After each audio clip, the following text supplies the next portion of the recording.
Welcome back. Love Boat Project episode number 56. Ahoy. With me, as always, is my co-host, Mike Robertson. Mike. Ahoy, Mike. How are you today? Hi, Mike. So this is the 5th episode of our season.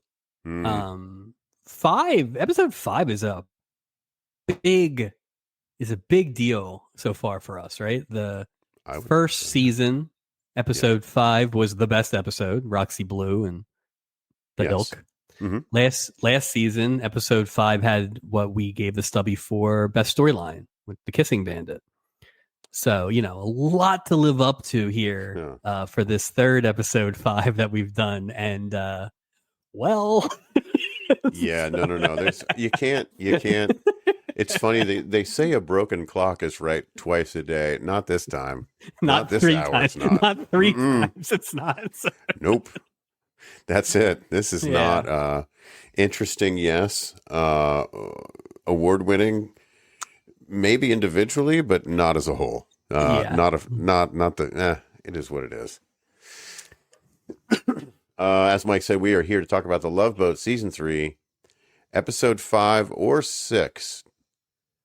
Now, this one is a little weird because if you look on Paramount Plus, it's like episode 28 from season 2, but it has the air date firmly in season 3.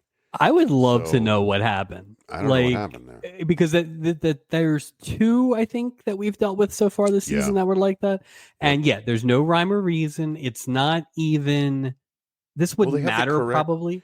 It's not like a sequence thing where they shot it, right? Like, it's not one of those... Right. It's clearly like the 5th episode of the year, but it's all the way it's in the back. At the end of season confusing. 2, but it's October 13th. Yeah. But the date is after, I don't know what.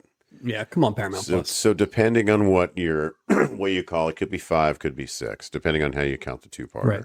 Just go by the IMDb list, and then just know that when Mike says the episodes, he adds the 2-parters too. Yeah, I don't, but we give you both. We give you both. So we're trying to help you out here. So name of this episode is Gopher's Greatest Hits: The Vacation and 1 Rose a Day. Wonderful. Original air date on this masterpiece was October 13th, 1979. Again, at that comfortable 9 p.m. to 10 p.m. time slot. Can I say I am very excited? Please. I have been excited since our last episode because I am so excited to see. No, not for this Lobos episode. Stunk. I was very excited. I have been very excited to find out what has replaced Big Seamus, Little Seamus in the CBS lineup. I'm glad that you glad you asked me. I was going to lead with that. In the What Else Is On CBS movie, 8 p.m. to 10. So no show. Okay. And this is a movie from 1976. The movie's called Lifeguard. I'll give you the plot first. I'm trying to think of what would be funnier, the plot or the actors. I think the plot would be funny first. This is a character study of an aging lifeguard at a critical turning point in his life. 2 hours, aging lifeguard, critical turning point in his life. Aging like when I was a lifeguard, I was in high school. So aging like 18 or aging like Vagoda. Like, is it? Well, starring Sam Elliott. I assume he's the aging, but in 76, he wasn't even, Ann Archer, Parker Stevenson, who was probably the young hotshot lifeguard. Yeah. And Kathleen Quinlan. Wow, that's a hell of a cast, actually. Hell of a cast. I kind of want to watch Lifeguard. Now, interesting. So as we said, there's no way CBS had a real plan. So they clearly had to go to the bullpen here with a movie I've never heard of in my entire life. They must have a pile of movies just behind glass. Breaking case of Seamus. If little Seamus doesn't, if Seamus and Seamus isn't a hit, break glass, put on Lifeguard. I want to know what's on next week now. What are they going to do? Right. Every week movie? Well, it's funny. I've been trying to get a little ahead on next week's episode, but I have not done what's on because I didn't want to spoil for this week, so I don't know yet. But do you think Lifeguard is in some way boat competition? I mean, they're just like, well, they're both water related. Sure. Who knows? Something. Trying to take that. They're trying to get you so compelled in the 8 to 9 p.m. hour on CBS that you go, you know what? Sorry, Meryl. What was I'm on? Sucked into Lifeguard. I should know this. Wasn't I feel bad for the 8 o'clock shows on CBS that got caught in the Big Seamus, Little Seamus crossfire. Wasn't that Jefferson's? What doing that last year? No, it's Carol Burnett show was on there originally, and then they moved. Bad News Bears. Yeah. And there's something before it, but I can't remember. It was like nothing of note. I don't think so. Nothing permanent. No, maybe it's just a week off for them. The Bad News Bears will not be seen in its regularly scheduled time. They had that cool little, it was awesome. Instead, it was like a Peanuts cartoon or like an Incredible Hulk movie or something. Sam Elliott tries to lifeguard Parker Stevenson. Well, I just like that the first two words are character study. Like if you're looking for action, don't look over here. This is a character study. This is not Baywatch, the original. No, there's no running. You just study the character. Sam Elliott, lifeguard. I really want to watch that now. I mean, I really do. It be bad? On NBC at 9 p.m., BJ and the Bear episode called Kane's Cruiser.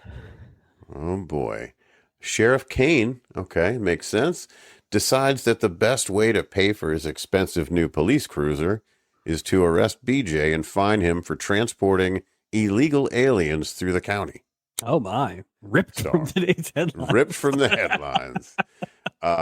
Starring the lovely and talented Erin Gray.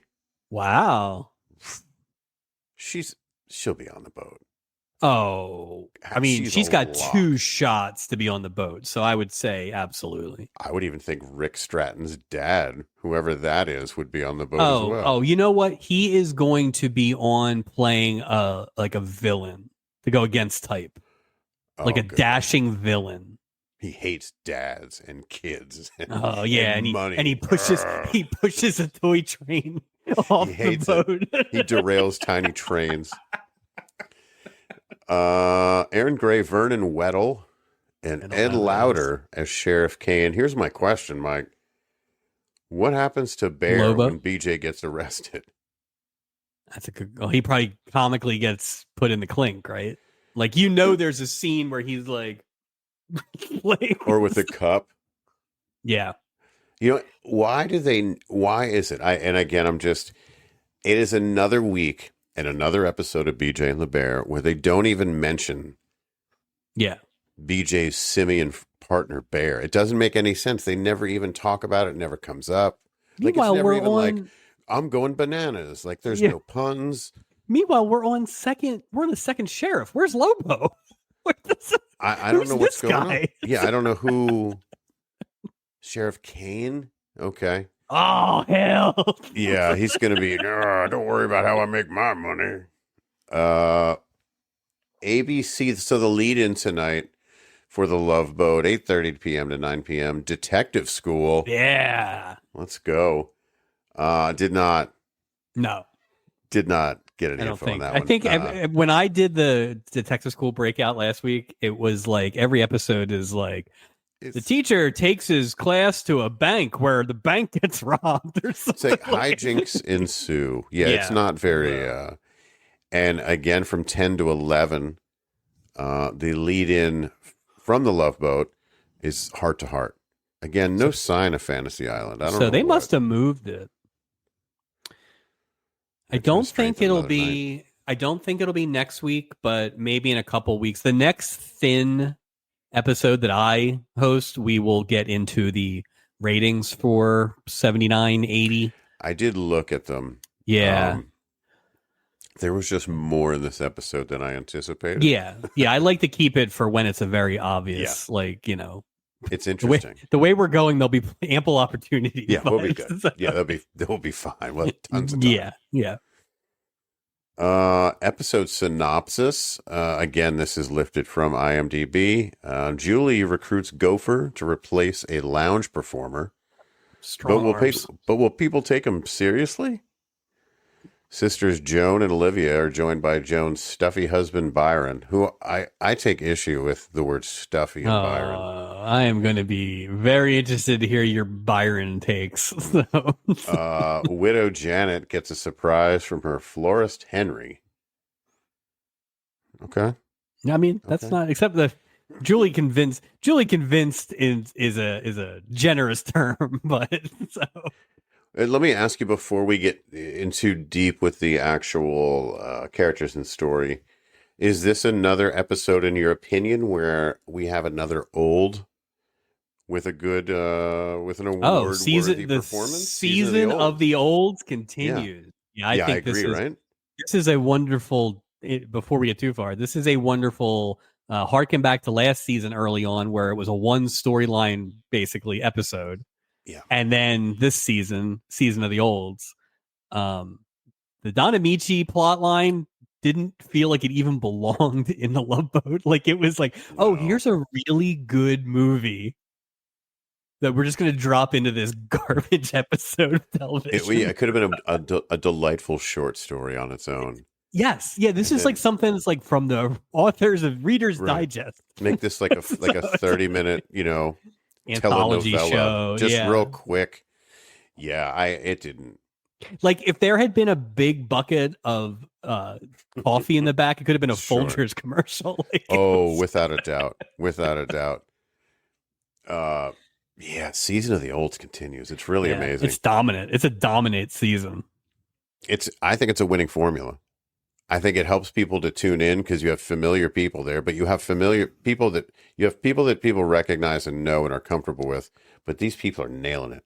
I think it's fine. I don't think it should be exclusionary of then other good plots, which it does seem to be. No, they're just leaning into it. It's like okay, what they got rid of all their under 50 people writers. Like, no more undercard. Have we even had a kid except for poor Billy last week? Yeah, the stuttering kid. Right, but like we haven't had any kids yet. No.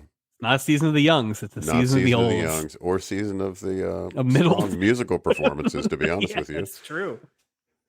Yeah, by this time last year, we had slow sex and the Fifth Dimension. Yeah. So poolside performances, nothing. We got nothing. Last season we had a poolside, some sort of like people powered horse racing. That's true. We get nothing. We get nothing. No.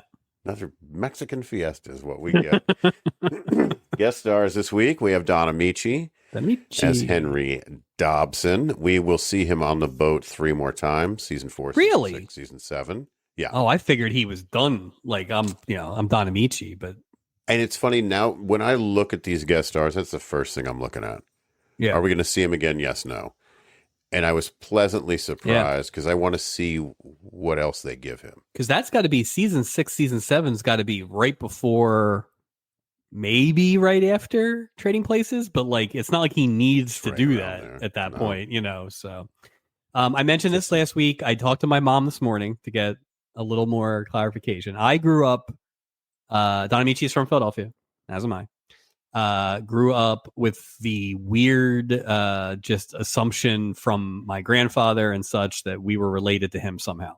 Right. My mom did not have great ancestry.com information, some sort of South Philly cousin, which, a lot of people in South Philly are all related to somebody. Yeah. Sure. So I don't want the Amici family estate coming after me. I don't know if it's 100% true, but my guess is if you go a few branches, the Amici family hits my mom's side of the family. So, well, you know what that means?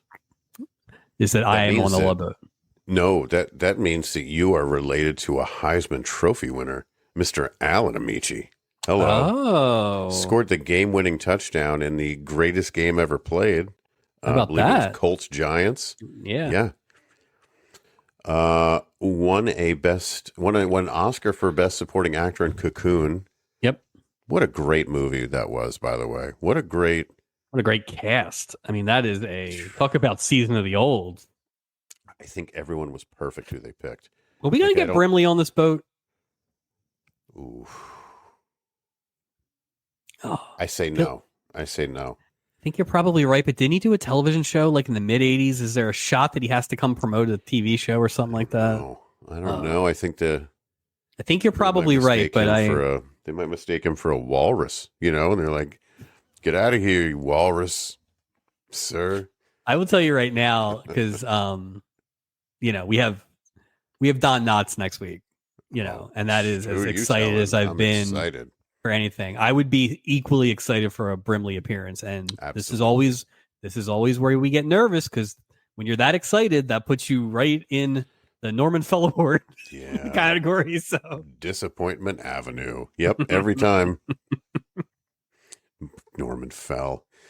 And you brought up, of course, Trading Places. It's funny, a movie like Trading Places, a movie like Cocoon are so in your people of our ages sort of library of movies that they've probably enjoyed. So if you haven't seen these movies, if there's younger people, God only knows why a younger person would listen to this. But if you are listening to this, check out Cocoon. That's a fun. And Trading Places, as someone who worked at 30th Street Station for a few years, a lot of great scenes in Philadelphia, all around early to mid 80s Philadelphia.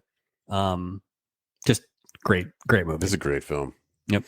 Joanna Cassidy as Joan Horner.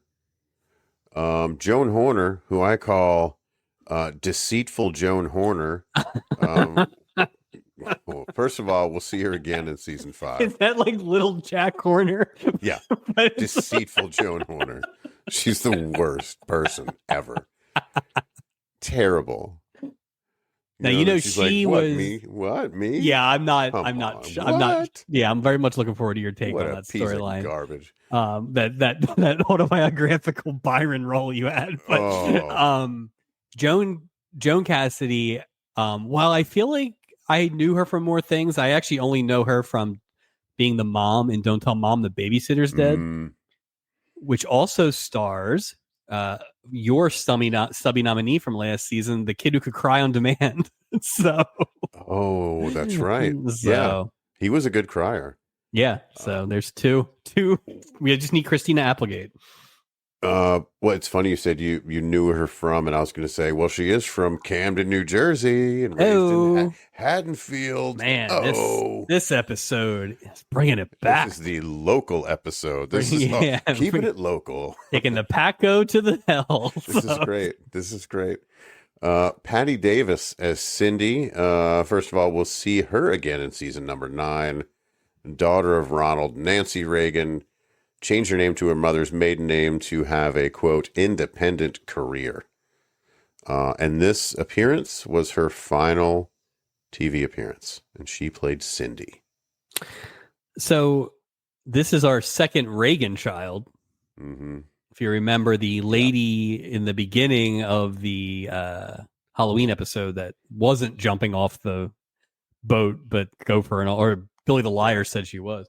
Billy the Liar. I forgot. So A, do we get Ron Reagan to finish it off? And Comedian? B, you mean Ron? Oh, you did say Ron Reagan. Ron, not right? Brian Reagan. No. And then this obviously like the governor of California. So I got to think the spellings were big. No, sorry, the former governor of California. You got to think the spellings might have been big donors to get all these Reagan kids on. Oh, so good call. Well, it's funny. This was her final appearance too. This was it for her. Well, in another year, her that would be president. She's got time for that. Yeah. I'm gonna miss all my Jimmy Carter's this and Jimmy Carter's that jokes. So. I'm gonna throw those away. Yeah. Jeez. Conrad Janis is Byron Horner. This is his only appearance. I couldn't figure out where. I was like, God, I know this guy. Oh, you didn't know where he was from? But then Mork and Mindy. Then I was like, played Mindy's dad, Frederick McConnell, in 53 episodes of Mork and Mindy. Put in some work. Tons of TV film appearances.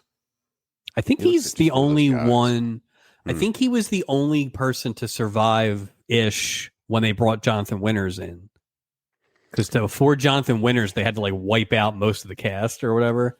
It was, yeah, I didn't enjoy when they did that. It No, was unnecessary. Well, that was You just already had, basically to make Robin Williams happy, I think. So, we but already had Robin Williams. You didn't need another like goofy. that show didn't have a long shelf life because he was going to leave anyway. So, Well, the show should have been called Mork and Mindy and Cocaine. Is basically what it should have been called. I know a guy. So he's never going to be on, but we're going to get Pam Dauber at some point, right? I mean, isn't she married to? I think she was married to Parker Stevenson too. That just feels but Kirstie like Alley was married to Parker Stevenson. Oh yeah, never mind. She was married to somebody. Pam Dauber. We're all married to somebody, Mike. Well, that's true. Andrew Massett as Roger. I don't know why this guy got a.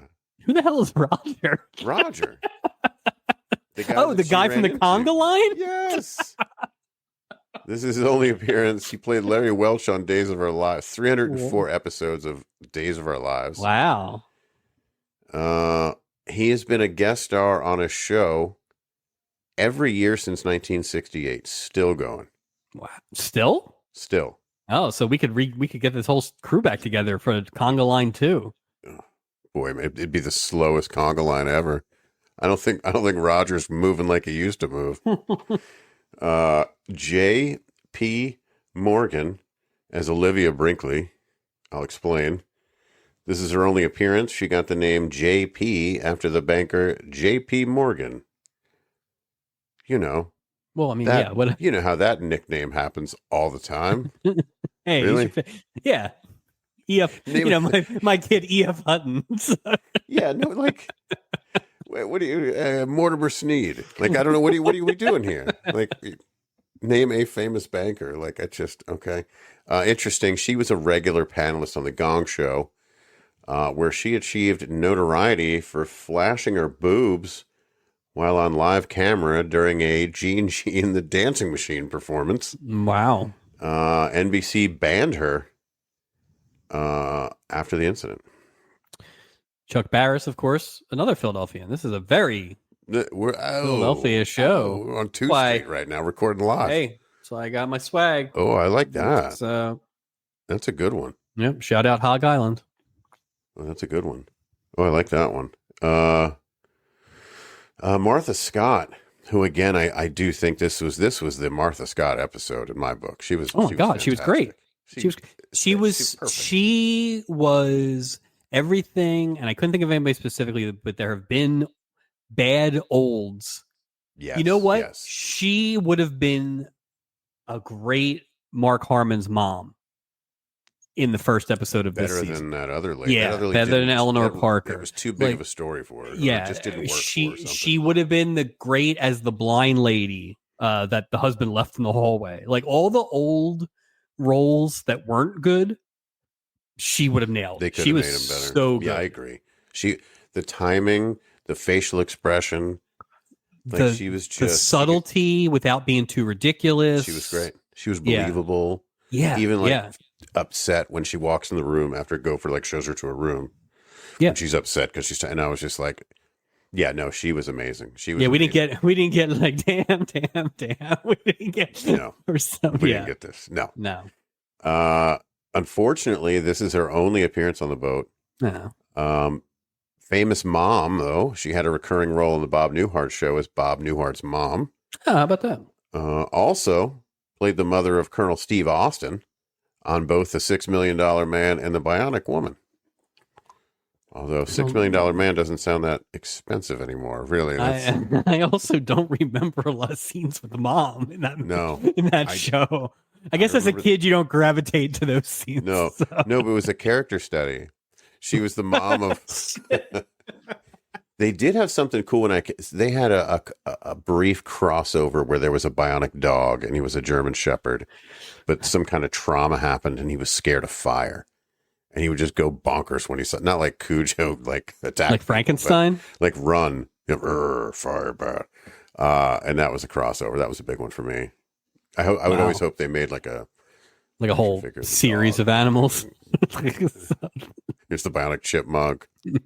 He's afraid of nuts. We could just keep going. Animal A, alligator. Aardvark. I see. Hey, if you're listening to this on the 9-hour car ride. Oh, jeez. Yeah, unfortunately, it's her only appearance, but yeah, Martha Scott was absolutely amazing in this episode. Yeah, and I mean, we've had so many great olds performances. We've had so many great duo performances. Like, it's just like these guys were so good together that I went back to see if maybe they had made a couple movies together in the past, or if they were actually married in real life. Like, it was that kind of level of good. They're just pros. Is that basically the end? I mean, amazing. And the fact that Amici's coming back makes it even more impressive that he's just knocking this stuff out. He's just doing good work. That is an iconic mustache that Don Amici has too. I'm glad it was there too, because I know how annoyed you get. I mean, come on, bring the gimmick. Like, don't anything to cover before we get on the boat here? No, I think it is very straightforward what it is. So, right, let's get on the boat. So passengers are arriving, and we see Isaac handing something to another crew member outside of the gift shop. We hear a woman yell, "Isaac, Isaac!" Isaac says, Mrs. Brinkley, and they hug. And for some reason, Steubing comes out of the gift shop. Like, what are you doing? What are you doing? An appearance? Maybe are you signing pictures? What are you? Why maybe are you in the gift shop? Maybe Stephanie's working.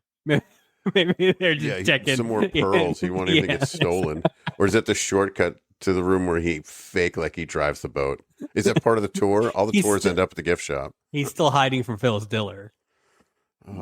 Or he's got more cash stashed in different things. Weird. What are you doing? I'm not buying booze bottles to put not in my liquor cabinet. That's what I'm not doing. Oh, she's being shady. Steubing walks up and says hello and asks her if her sister will be joining her. Mrs. Brinkley says the dynamic duo lives. Notice no hug for Steubing. Hug for Isaac, no hug for Steubing, for keeping score. And this woman is any port in a storm, we find out. Right, exactly. This is a metaphor.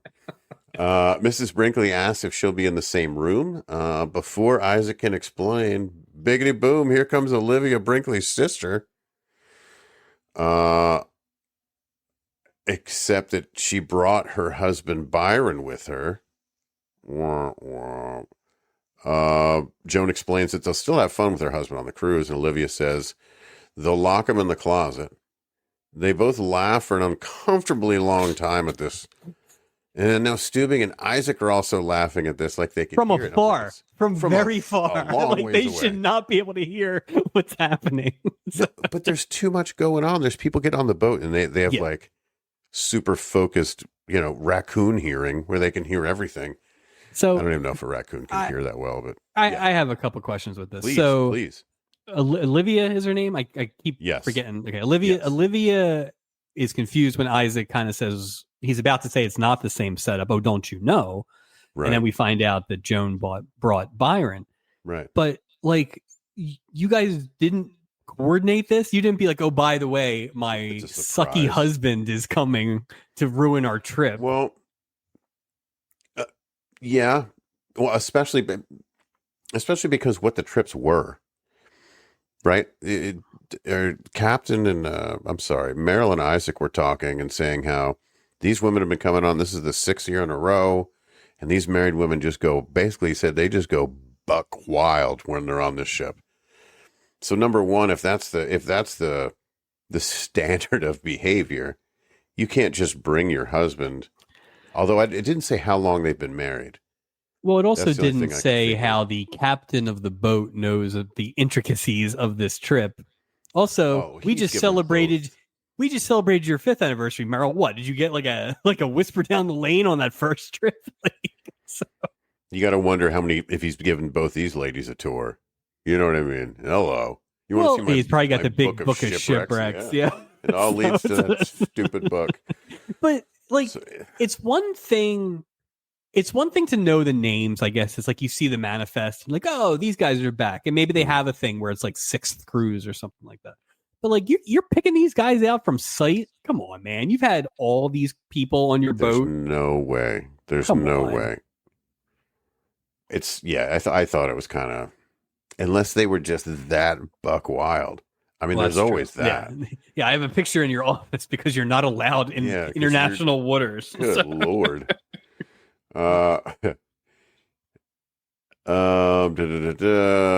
Yeah, so Stubing tells Isaac they've been coming on this ship for 6 years and raising hell. I was looking for the Steve Austin like glass drop right there, but I couldn't find it in time. Enter Janet Latham. She's talking to Gopher when she sees her florist. Well, the florist is in the lobby. I'm kind of shortening what happened here. It's Mr. Dobson. He delivered roses to her. He's on the cruise as well. Janet says that maybe they'll run into each other, and what a small world it is. And then she just leaves. And she's gone. Just poof. Wow, where did you... Like, you can go talk. You can go say, yeah, she, poof. Hang in line together. Hey, you want to grab a drink later? No, just... It's like running into somebody at college that you went to high school with, but you didn't really know in high school. It's like, there's really not that much to talk about. No. So, hey, what have you been up to last? Like, Janet Latham's just like pulling the plug on this early. She's just like, I got to go. Well, I almost got the impression it was like, I'm not going to talk to my florist.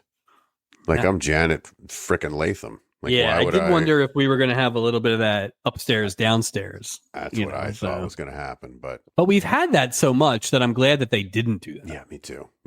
That would have been disappointing. This is a much better story than her, the third trying to win her over, or the fifth retelling of the John Mills episode. We don't need that.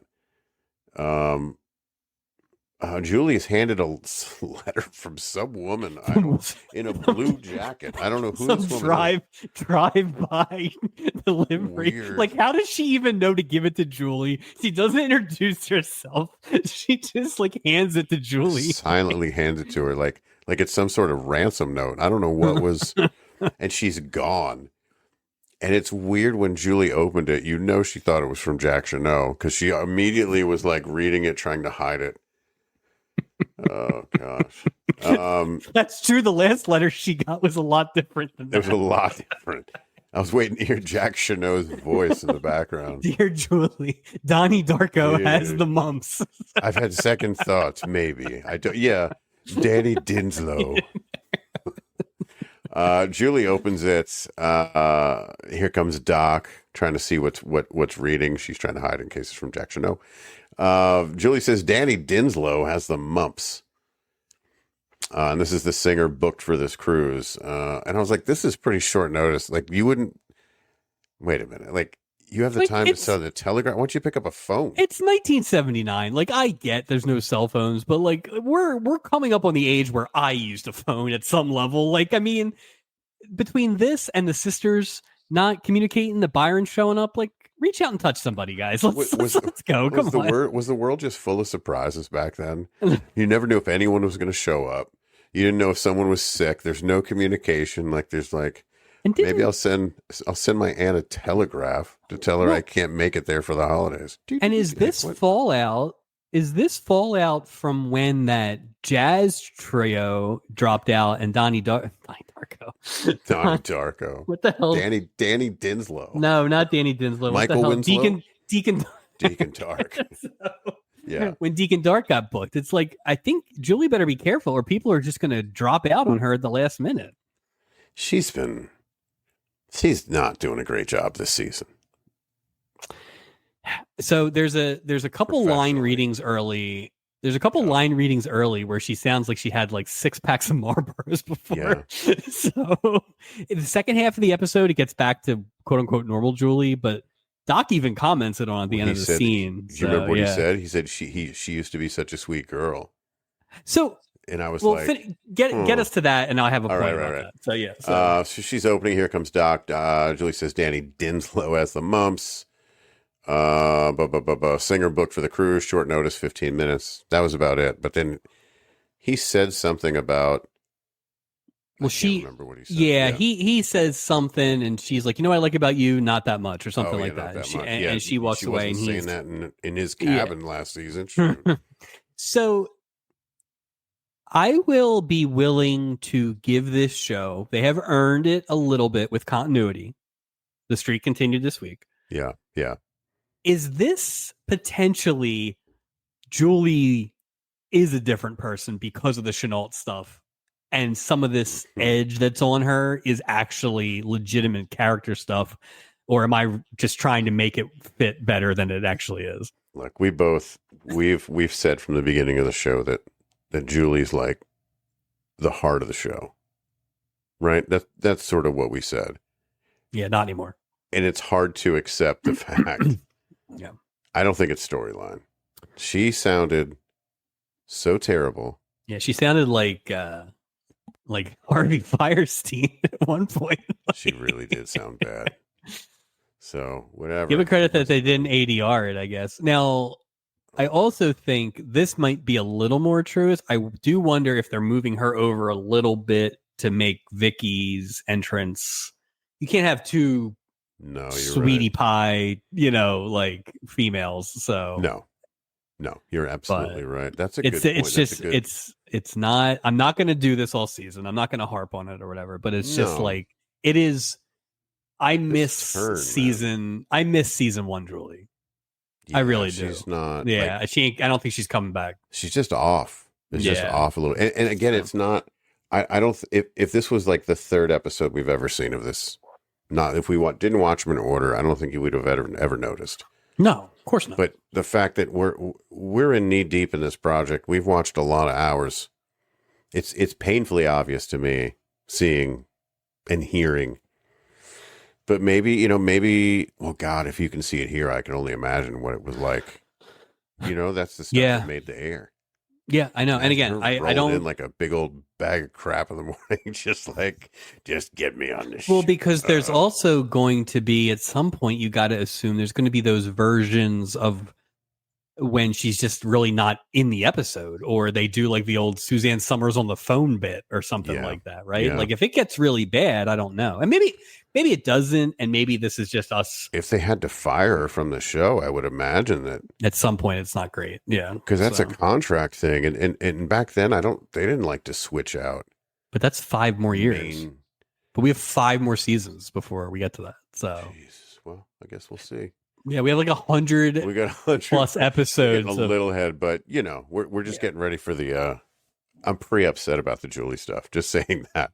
No, and it's just sad because it's like you're right too. If we were watching this as the third episode, you would think, oh, she's just a normal character in late 70s television, right? She's like a sassy broad. Yeah. But that's not what she. But that's not what she really was. No. So. And we are off. Stock footage, ticker tape, lots of stock footage. You know what that means? Why not real ticker tape this week? That would have been good. You could have had Byron being fussy. You could have had the flower guy off in the corner. I feel like they just don't. I wonder if consciously they're like, okay, if we're going to give you a porthole, we're not going to give you the real. But we have seen episodes where they do. We have seen it. Yeah, I wonder what the choice is.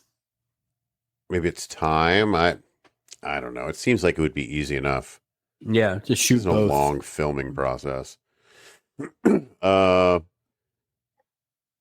Julie's asking Isaac to help her find a replacement singer for the cruise, and Isaac's sort of laughing it off and kind of singing. Zero help. Yeah. We see Gopher showing Janet Latham to her cabin. She wasn't sure what to do because she normally doesn't travel alone.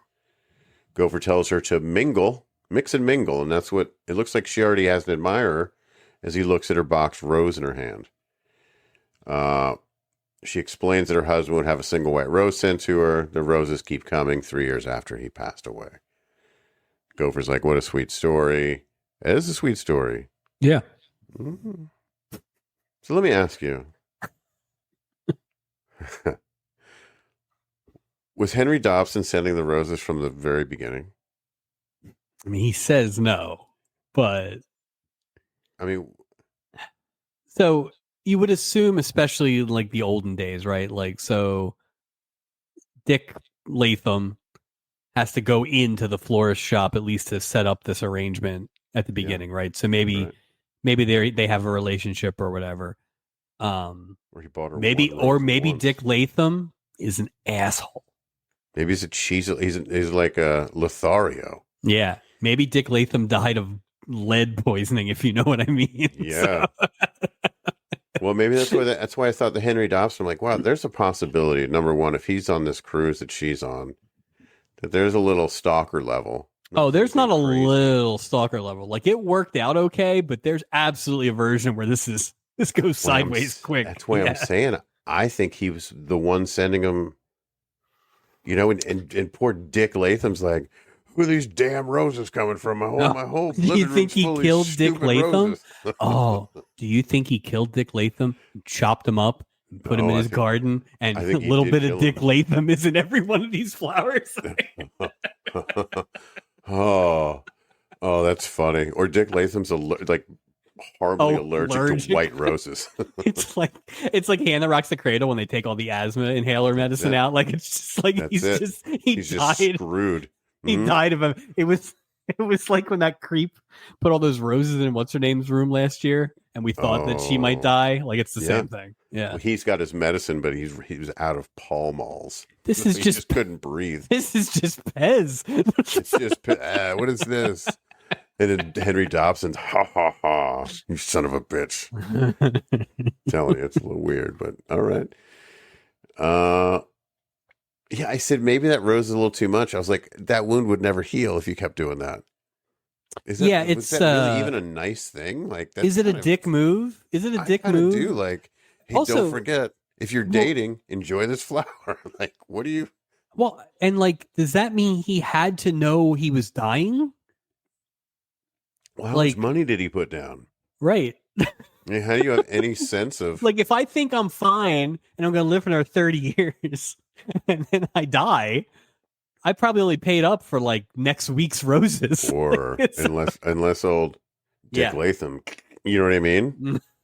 That way, he's like, well, that's the only thing that makes sense. At least that's the only, like, certainty. He could go, well, if I'm going to go on the 12th, right, I'm going to need... ballpark. Carry the 2. He's got an abacus, white flower abacus. I don't know. He doesn't know what to do. It's a lot. It's just that's why it's easier for me to think that Henry Dobson sent these roses the whole time, because the logistics behind Dick Latham doing this. I think where the truth is in the middle of what we think right now and what we're eventually told, in that I think it's a world where he dies, no more roses, and he immediately picks it up, which is kind of what he said, right? So old Dick Latham didn't make any arrangements. So not so considerate after all, is it? Yeah. Is it, Mrs. Latham? Stop wasting your tears, Janet Latham. Yeah. Water your flowers with something else. No. That's funny. You're just going to kill the rose with your tears. We see Doc and Isaac walking together. Doc and Isaac are trying to figure out who can be the replacement singer. Doc knocks on Gopher's door with his dry cleaning. And again, I thought this was odd because there's a weird lack of chain of command here. It's weird that he would... Anyway. I think this is a buddy picking up some dry cleaning. Fair enough. My bigger concern... Yeah. Well, my bigger concern is we just saw Gopher dropping off Miss Latham. Yeah. And he's clearly going to dinner. So, and I assume the cruise has just started. So, like, do you get a shower before work and then get another shower? Or did he not shower? I almost feel like Gopher is twins. It's a twin situation. Like, wait a minute, you were just... What? It was weird I thought they would buffer that with some other scene. It was weird. I'm like, he was just... Yeah. All right, what is she, across the street? Is Janet Latham right across the hall? This just feeds into the theory that I think we're working on, which is Gopher lives on the boat, because the Dream Girls episode where he's asleep as people are boarding, like you shouldn't need to get a shower 4 hours into your shift, if that. You shouldn't be allowed to get a shower 4 hours into your shift. What are you doing? Yeah. You're wearing white linen with shorts and you're walking around an air-conditioned cruise ship. Yeah, all you've done is walk an old lady to a door. Which that's not even in his job. I don't even know why he... Well, there's no steward this week because what's his name's out with his mom's surgery. Oh, that's right. So we can hear and see Gopher singing Danny Boy in the shower, which is the greatest litmus of a singer. You know, can you... Doc and Isaac hear him and decide to walk into Gopher's cabin as they listen to him sing, and they seem impressed. The doors are thin this week. The doors are unlocked this week. What are you doing? Thin and unlocked. I take a shower now, I lock my door. Are you not going to lock your cabin? I have a door on the shower that I lock. I see a door, I'm going to lock it. No privacy. We see Joan and Byron Horner. Looks like Byron's unpacking. Joan looks like she has unpacked and is like ready to go. Like she had some crazy tight outfit on. It was just like, I mean, I guess if there's time for Gopher to get a shower, there's time for her to get dressed apparently, but good Lord. Yeah. She's ready to go and head to the Acapulco lounge. She asked Byron if they can meet up later. They just got here. This woman, when Byron asked how much later, Joan says, I don't know, go find something to do to amuse yourself. Go find something to amuse yourself. Like so here's my problem with this storyline. With the actual framing of the storyline. What's a caricature? They should have had him show up unexpectedly. All the same issues would have existed. Much better. But like, this doesn't make any sense because like he came on the ship, so he knows why he's coming on the ship, right? Did he come on the ship because he's like, I don't trust what you're doing on the ship? Well, clearly that's what it is. Yeah, but she knows that. So like, there should have been a bigger fight. Why isn't she dressed like a Quaker? You know, or make it more overt. That it's like there should be a line like, you're the one who forced yourself onto this cruise. You can find yourself something to do. I told you what this was going to be. Something like that. To your point, if that's the case, and she should have had a conversation with Olivia. How do you just bring that on her? Like that's that I totally not say anything.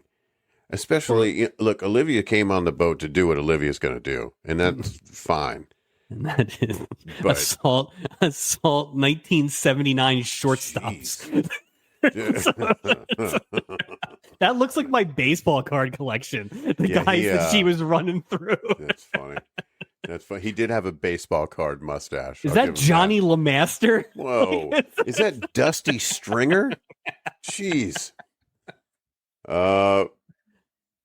Joan explains that she only has one chance a year to gossip, giggle, and get caught up with her sister. Well, here, speaking of sisters, here comes Olivia arriving the cabin with a bottle of wine in her hand, with not 3 glasses, Mike, with 2 glasses. Yeah. It's a party for 2. Byron tells him that he's heard all about their good old days, like you said, and he plans on keeping an eye on both of them. Okay, don't have a problem with that. Don't have a problem with that, Byron. They then push Byron into a closet and lock the door. If you're keeping score at home... This is the second person so far in the project to be locked in a closet. The first to survive. He's still there. He's still there. And they left the room. They left the room and locked him in there. I'm like, we saw in this episode that the cabins do not lock, but yet you can lock a closet like it's Fort Knox. Like what?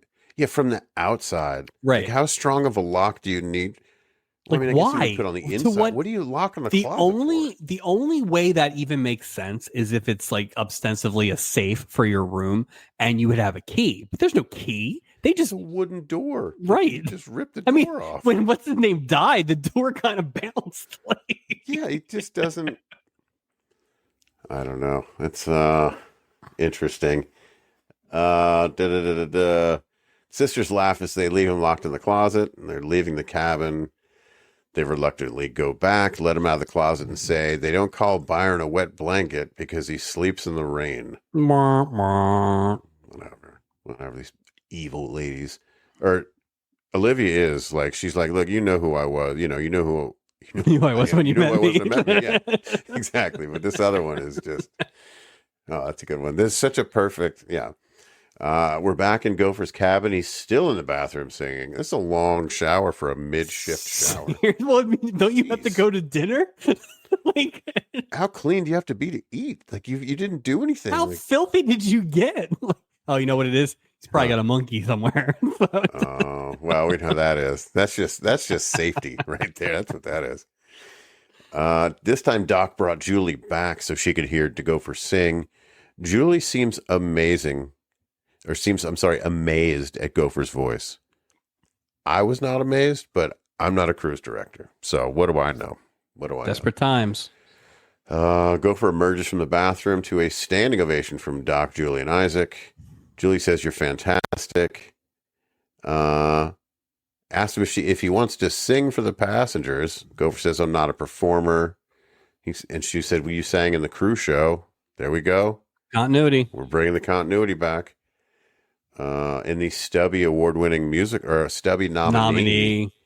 That was a good one, that musical number. Gopher says that was different because it was his dad. It was with his dad. And I wrote, "I love continuity." You know what, new t-shirt Julie? In the merch shop is I love continuity. continuity. Yeah. You know what, Julie? If you're gonna put a lot of weight into the cruise show, why don't you grab that flute? Take care of your problem yourself. Oh, I forgot about the flute. That would have solved all the problems. Exactly. Oh, and now a poem by Meryl Stubing. Isaac tells Gopher that they need a singer. Gopher tells him to go get someone else, and the crew leaves. You don't need a singer. We have seen you don't need a singer. All sorts of acts. Also, it turns out you needed something for 3 minutes. Maybe. how April Lopez in both of her performances clocked in at a total of maybe 2 minutes. Like you could do a card trick. Like the world will not end. Something. Nobody cares. Does anybody know how to juggle? I don't know. Have a talent show. That's what you do. Look at me. Or you know what? In all sock hop. Because this happens, right? I assume Donnie Darko calling out, it's going to happen, and you are a boat, so you can't have people. I'm sure the actual backup plan is the band just plays something. I'm sure somebody in the band can sing. Right? If none of them, they'd be like, "No, we play all the instruments. Can you sing?" No, That's the ghost of Paul Burkoff. He can sing that death song. Just that whisper. Time is short. The day is long. I'll be dead tomorrow. What? Nothing. Nothing. You're my daughter, not my girlfriend. Boy. Gopher grabs the end of a jump rope because, we got jump rope hanging out in there. Starts doing the Danny boy thing, and he drops his towel drops. Uh-oh. He also said, "Don't argue with a man in a wet towel." When he drops that towel, which was weird, that was a very odd. I don't know what that was the point. Piece of business, but he definitely broke the fourth wall, right? He definitely said, "We'll be right back" or something like that. So that was just a weird. Was Fred Grandy like a sex bomb that people wanted to see? Well, and I'm sure. Have you seen the uncut episode? Good Lord. So an extended shower scene. It's a lot of Grandy. That's what it's called. The uncut one is. It's called A Lot of Grandy. A lot of Grandy. Janet Latham's having a drink as Henry Dobson approaches her, asks her if she'd like a glass of sherry. She says she doesn't like sherry. Fun fact. No one likes sherry. No, neither do I. Fraser and Niles Crane like sherry. That's in this little tiny, it looks like a thimble upside down. Nobody likes sherry. The only people who like sherry are people who think they need to like sherry. I've cooked with it, but I've never. Yeah, I've tried. I don't know. It's not good. Henry says they told me to mix and mingle, and Janet says they told me the same thing. She asks him to sit down. He says he's afraid he is disturbing her. This is when I thought it might be a weird working class thing. Yeah. She said it's nice to see a familiar face. She asked how long they've known each other. He says it's been 11 years. which she thought it was shorter. So that's why I thought, oh, this dude's been singing. I'm sorry, this guy. This is what initially got me thinking maybe he was sending the flowers. Is that she thought she knew him for 8, but it was really 3 more years. But even I don't so, know. I don't know 8 the years of sending your wife a rose every day in 1979. Like what? Yeah, what do you do? Do you pay for the month, the year? What do you do? If it's Henry sending him, I just assume he's sitting on a throne of extra flowers. He's just like, I got so many roses. Like a boom, boom, boom, boom. I got at least 364 right here, so I'm good for 1 year. Don't forget leap year. You don't want to be stuck. And they're in varying stages of decay as you get to them. Like, nothing says I love you forever like a dead white rose. Oh. And does that like count the weekend? And does he have to track her down every day? Like, that is true. Are you in the same spot for a whole year? Like, yeah, you can send somebody a rose every single day and they'll receive it every day, but like, you're only going to get 15 minutes notice if somebody has the mumps. Can you imagine? Call? Can you imagine if your wife is sending you a rose every day and then you're here visiting me and it's like you got to drive 6 hours to go get that rose dropped off? Hell no. Like, I think I would do that, but I would set it up where she had to pick it up every day. It's so sweet, but it's such a pain in the ass too. You get one of those like FedEx messages that you have to go down. You have to go pick it up. Yeah. Every day. At various times. Oh, boy. I know who's rewriting their will immediately after this episode. Boy, I don't even know where I am. That's funny. 11 years. Janet says hello to Henry and then says, now what? Henry says, well, will you have dinner with me? And she accepts, and he looks shocked. Immediately. Yeah, she was. Yeah, they don't fool around with this, right? There's no like, I don't know, or something. It's just like, these are two olds who are going to get it done. So. I mean, they're all showing up on a boat called the Love Boat. So they kind of know what are you here for? Right. He hands her a glass of sherry. They cheers, and after they sip it, you can tell she didn't like it. Why did she drink it? Because she's trying to, she's like, screw it. Meet people where they are, Mike. Fair enough. They both laugh, and we go to our first commercial break. Whew. We're back, and we see Olivia, Joan, and Byron sitting poolside. Enter Steubing. How are my 2 favorite passengers doing? He has a lot of favorite passengers. I don't know if you've noticed. That's like his go-to line. He tells the ladies that they look ravishing. And Olivia says, I had to Google this word.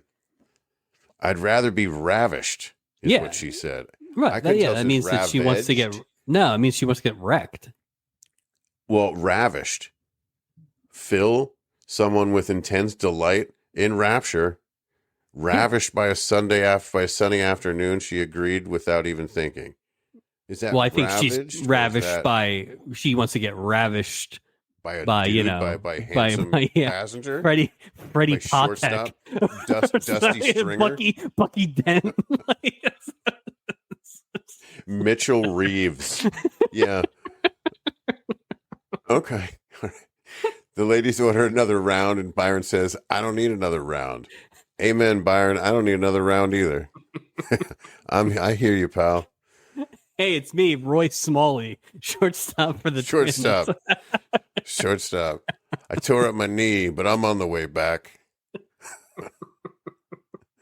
After Byron says that he doesn't need another round, Olivia says wrong, which made me, I laughed out loud when she said that. The timing was really good. Olivia points out a man who plays shortstop for the San Diego Padres. Somebody named Rick something. Rick. No, he's definitely a Rick. Rick Bailey. Byron asks, what's so sad about that? And Olivia says, the fact that I'm sitting here. So it begins, Mike. Olivia's normal sort of cadence on this cruise ship. Byron asks what Olivia's doing. She's married. Joan says she's just flirting. See, this is okay. So now this is where it's starting to like you can tell that Joan is not well, this is just wrong. Like, so I don't. Okay, so some Thank of you. it is. So there's two things at play here, right? So Byron is projecting whatever Olivia's doing to Joan. Yes. So his Which jealousy it's not a is being long. confirmed as far as he's concerned. It's not a The big leap, though. okay, but everybody's their own person. The Fair enough. other thing is he actually says at one point that he doesn't care much for Tom or whoever Olivia's husband is.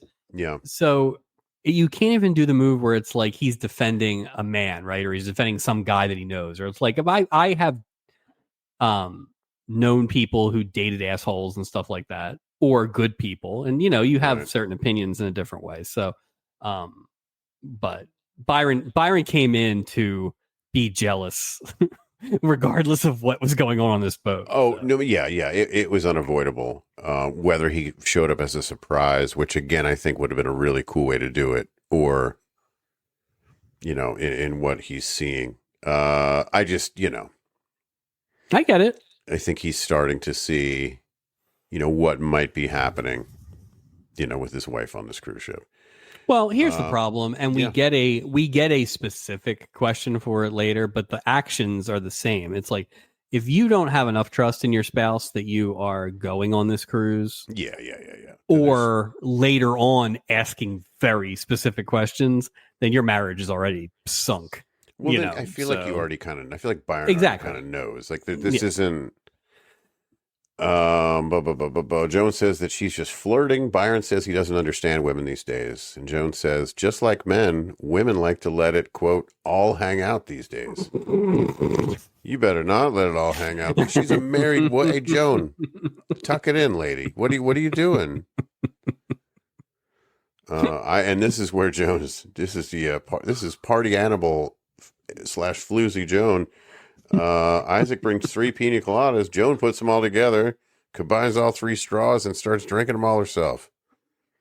That's her normal trick right there. She's like, now I'm ready to meet men when Byron's not there. Let me put away 6 pina coladas real quick. I don't know where the crime is here, Mike. I don't know where the problem is. You know what? It can't be any fun for this guy to be on the cruise. No, I think this is fun to be had for him.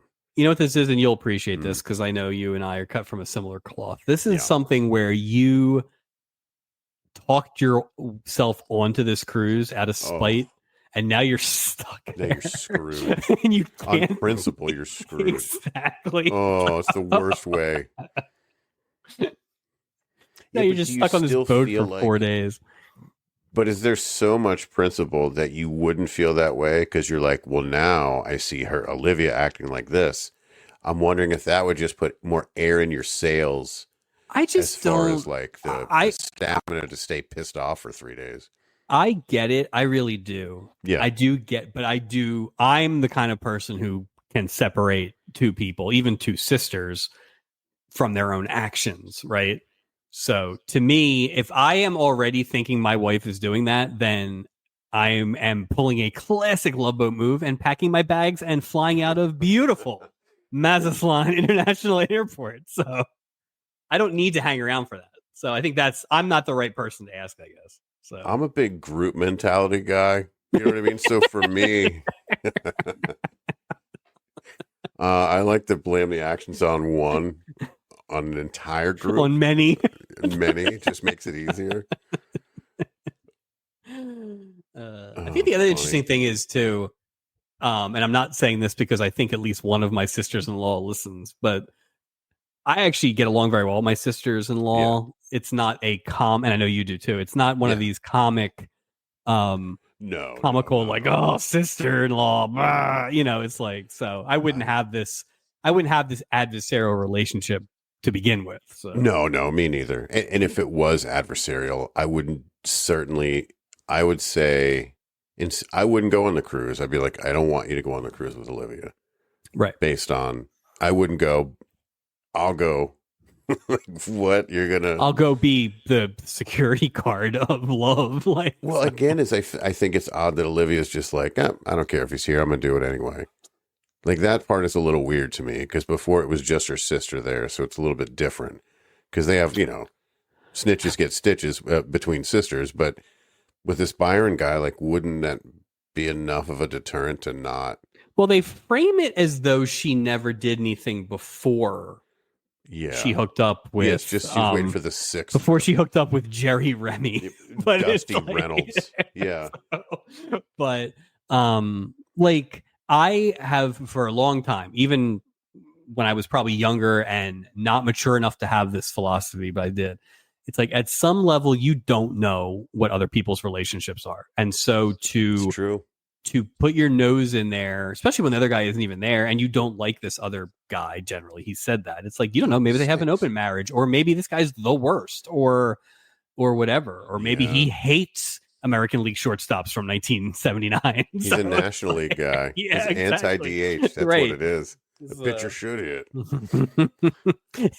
You don't see Tim Foley walking around that boat. Nope. He's busy. We see Julie talking to Doc about getting Gopher to perform.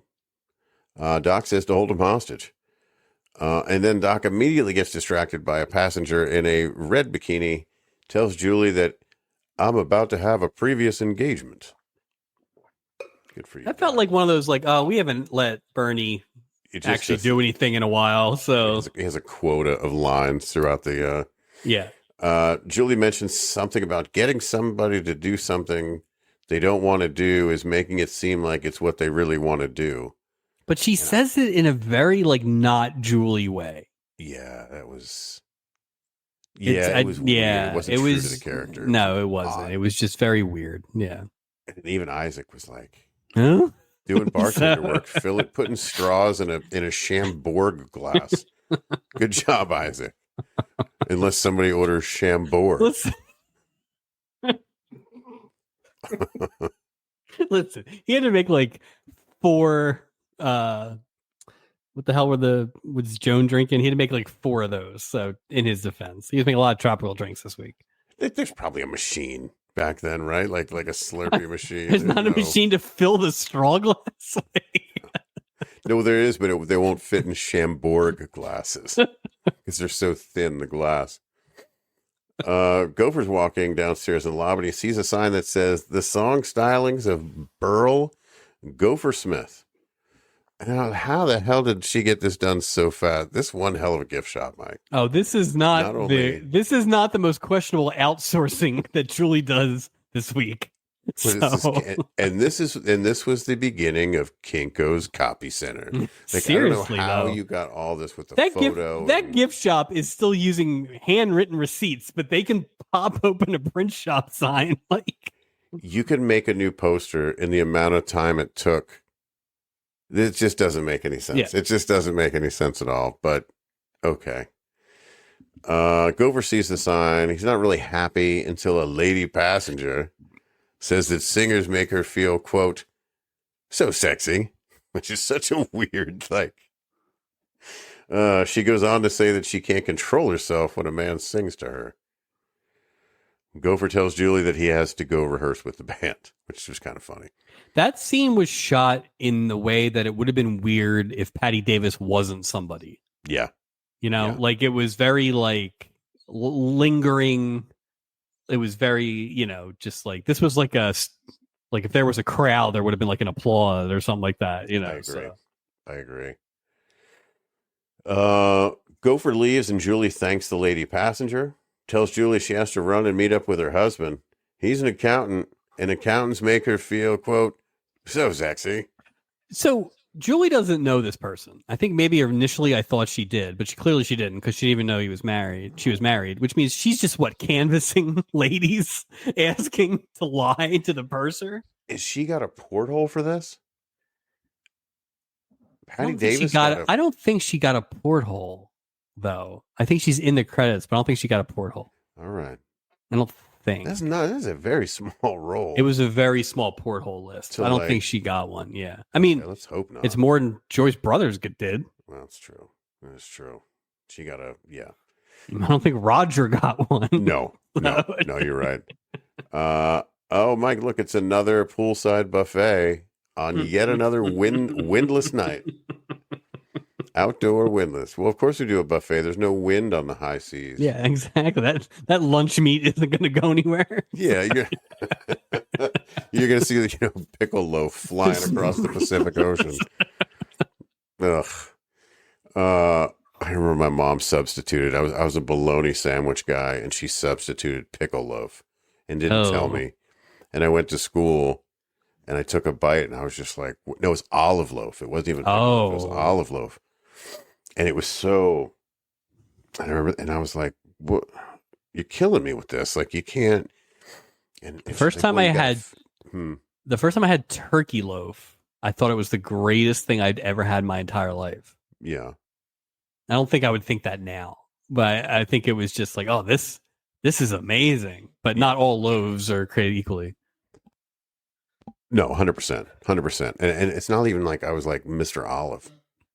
I wasn't even an olive guy. You weren't Mr. Olive. That's not what they called who's you. Mr. Olive in 4th grade? Oh, I love olives. Oh, I'm sorry. Are you the worst Clue character? It's the worst thing ever. So I remember my mom saying to you had to finish the container of olive loaf before I was allowed to get the. No. And Mike, it's untradeable. Nobody wanted olive loaf in the 4th grade. And I wasn't eating it. There's nothing worse than like 75% of something being left in the fridge, and you got to finish it. It's not like now. I'm an adult. I can throw things out if I want. I paid for some of that, but I bought a zero sugar creamer because it's always the pursuit of replacing that nectar of life with something that isn't gonna eventually kill me. So yeah. And it's just the most disgusting thing. And I'm like, wow, I don't want to throw it away. Maybe I'm just having an off taste bud day. Let me just hold on to it. It's just the worst. Is it like those beers that I left in your fridge 4 years ago? They're still here. Or these seasonal seltzers that are in my closet to this day. I can't wait to have a maple pear cider. Oh, so autumn is coming. Sugar-free. Autumn is coming. It's sweater weather. Let's go. We need to. The first show of after autumn. We need to have one. We need to have one on the show. Okay. I will. We can write it off. Then we can write it off. So. Or we could I can finally get rid of them. They're taking up you're space. You're coming in October. Just bring them. I should bring them. Yeah, just bring them. Yeah. Oh, you should bring them. Actually, I am going to get rid of so many things. So, yeah, we're going to clear house. It's like living by the shark pit. You just dump all your waste in the shark pit. It's like the shredded event. It is. It's great. But you can bring anything. It's great. We see Henry and Janet having some wine. He tells her that the color of the wine is night rose. He says he knows a lot about flowers, but nothing about wine. Which was a weirdly amazing delivery of a stupid line. Yeah. Like it was so much just, confidence. Just like, smooth. Yeah, it's just like sometimes when we bang on the writing, I think it's legitimate. But then you see it's like they don't always have actors like this where it's just like that. This guy, that could have been. You put that in the hands of like those clowns like Richard. As much as I like Robert Klein, Larry Dallas, and the Salt Air. Like you put these lines in their hands last week, and it's just a mess. It's lost. It's lost. It's like giving a lightsaber to someone who's not a Jedi. You can't do anything with it. It's just you can't do anything. She says that Henry's in a wonderful business because he makes so many people happy. And then Henry says a line that makes me think he might be a stalker and says, "You make them happy just looking at you." Mm-hmm. That was forward. That's way forward. That was forward, but again, they took it in. She was not. She clearly had thought about him more than just as the florist. Oh yeah. Like or she was just ready to go, one or the other. Because I think it's a little from column A and a little from column B, to be honest. Do you think he put something in the roses? I just think it was a box like a little. Man. like a little kicker, you know. She had 2 boxes. Man, familiar face. Well, we got the familiar face checked off. He already knows where I live. He knows where I live. So, you know, he owns his own business. He owns his own. Clearly, he may have killed my husband. He likely killed my husband. Janet says that now she's the color of a night rose, and they cheers. I thought that was a sweet way to end. Yep. A very awkward statement. Yep. Here comes Olivia Adultery Brinkley. She joins her sister and asks where the watchdog is. Joan tells her that he's at the windlass buffet. She apologizes if Byron is, quote, cramping her style. Olivia says, nobody's cramping my style. She just feels bad that Joan is stuck with Byron, which again tells me that Joan was just as bad. What are the chances that Joan was worse than Olivia? Well, I think so. You're not unjustified in that thought. I think where I was landing was Joan has bitched about Byron a lot. But as we find out later, they don't talk on the phone. They write letters to each other every week. And unless you're the greatest writer of all time, you're going to miss some context in a letter writing that would exist in a phone conversation. Letters? What is it? What is this, Cold Mountain? They really should have established. This letter finds you well. They should have been. They should have. It's like the Civil War. It is. It's like dearest. Who's quilling their sister? Wouldn't you rather just pick up it's not like the phone was a new invention at this point. Right. They should have established their residences in that, Olivia lives on the coast and, Byron lives in the most boring town in the world, and therefore they don't have Kansas. They don't have phones. No phones. So, It's just odd to me. It's like, what? We only catch up once a year? Well, okay. All right. Like, I understand not seeing family. Sure. Travel, life, whatever. Right. But you're making the effort to communicate, but you're not communicating well. So. You're just doing it to say that you're keeping in touch. It's just these. Yeah. 1979 is not 1868. You can make this happen. I will say that growing up, not too far away from this time period, having a pen pal was a big deal. Understood. It was a different, but again, even with that, there's a certain level of communication, but I can't imagine communicating with someone that I really want to talk to. Here's the thing. Do your letters every week. That's great. That's quaint. It's easy. It's your thoughts of the day. You're probably a little stationary from the mind of deceitful Joan. Deceitful Joan says the following. Yeah.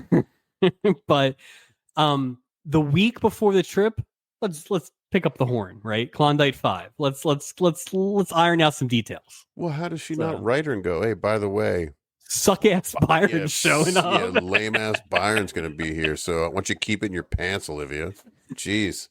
Don't blow up my spot don't blow up my spot so I can come back solo next year. Can we get a room a little further down the hall so, when Alan Trammell comes out here, we can have plausible deniability. When Craig Nettles is done with Olivia. Oh, man. Joan says, he's not so bad if he'll just let himself go. Olivia says that if her husband let himself go, she'd help him pack. Olivia isn't happy at home, says she came on the cruise to laugh and be happy. Joan gives an unenthusiastic yeah, and Olivia walks away. It's unenthusiastic because Joan can't do crazy, adulterous Joan things on the cruise. She's totally bummed. So you definitely think that Joan had an affair on this cruise? Oh, 100%. I think she did it. I think her and Olivia, this is what they do on these cruises.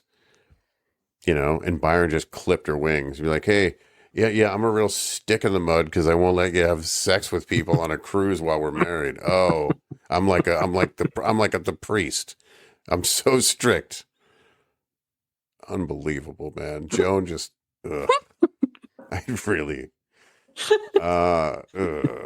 Julie walks up to Doc and Isaac. She says, I can't get the band to tell me the song that Gopher's going to sing. And she said, when she asks, the band looks at her and laughs. And Doc tells Julie that's not encouraging. And Julie tries to convince herself that there's nothing to worry about. Just as Julie says this, here comes Steubing. He just noticed that Gopher's the performer this evening. And I wrote, boy, nothing gets past Steubing. What, did he miss the giant sign in the lobby? Steubing with one of his 2 or 3 soliloquies this week where he clearly like read 2 pages ahead in the script and then came up with something to say. Just something. I don't have anything. Oh, here you go. Flip. He says, I only hope our passengers concur with your artistic judgments. Nobody knows more about the arts than old ballet Merrill. Don't forget. Yeah. Well, okay. For every ballet, there are ventriloquists who are fighting with each other. That's a good point. It's just like these acts are not. I mean, the Great Briar almost died in a pool. It's just some of these acts are not. Well, when Vincent Price turned that pool into a hot fudge sundae, he was the first one eating that thing. So he's such a little. Let's settle down with your artistic judgments. I wonder why didn't Steubing just strong arm somebody from the crowd to sing like he did when April Lopez didn't show up? And I wrote here, this is not what a captain would do.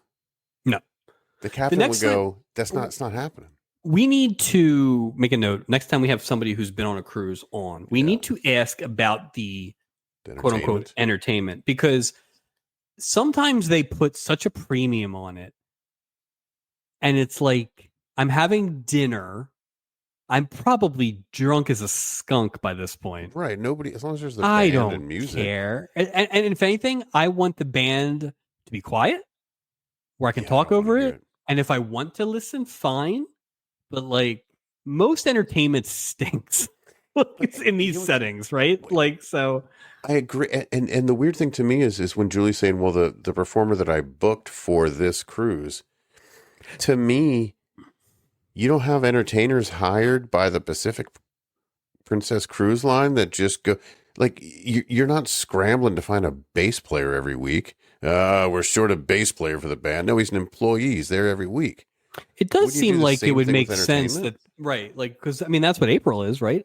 Like she goes through. Like, you would almost think it would be like if there's 40 cruises for each of these boats in the line, worth it. You'd have 10. You'd have 10 entertainers, and you just rotate them. Well, and it's not like these people are going to go on. They're not coming back on the cruise next week where they're going to go, oh damn, it's the same. I mean, it's the reason you can get away with the Mexican fiesta night every week. Well, that and the windless seas, and what are you going to do? Have a sock hop? I mean, worst case, I guess we could have a sock hop. I still think that even because you just wear socks. The sock hop, is that it? That's your issue with the sock hop? I just hate it. I just hate the words. It's stupid. I went to it. Did your high school have a sophomore dance? Because ours was called the soft hop. I went to the prom my sophomore year. I went to the prom. All right, cool guy. Sorry. You forgot. I had quite a string of prom dates. Sorry, Fonzie. My apologies.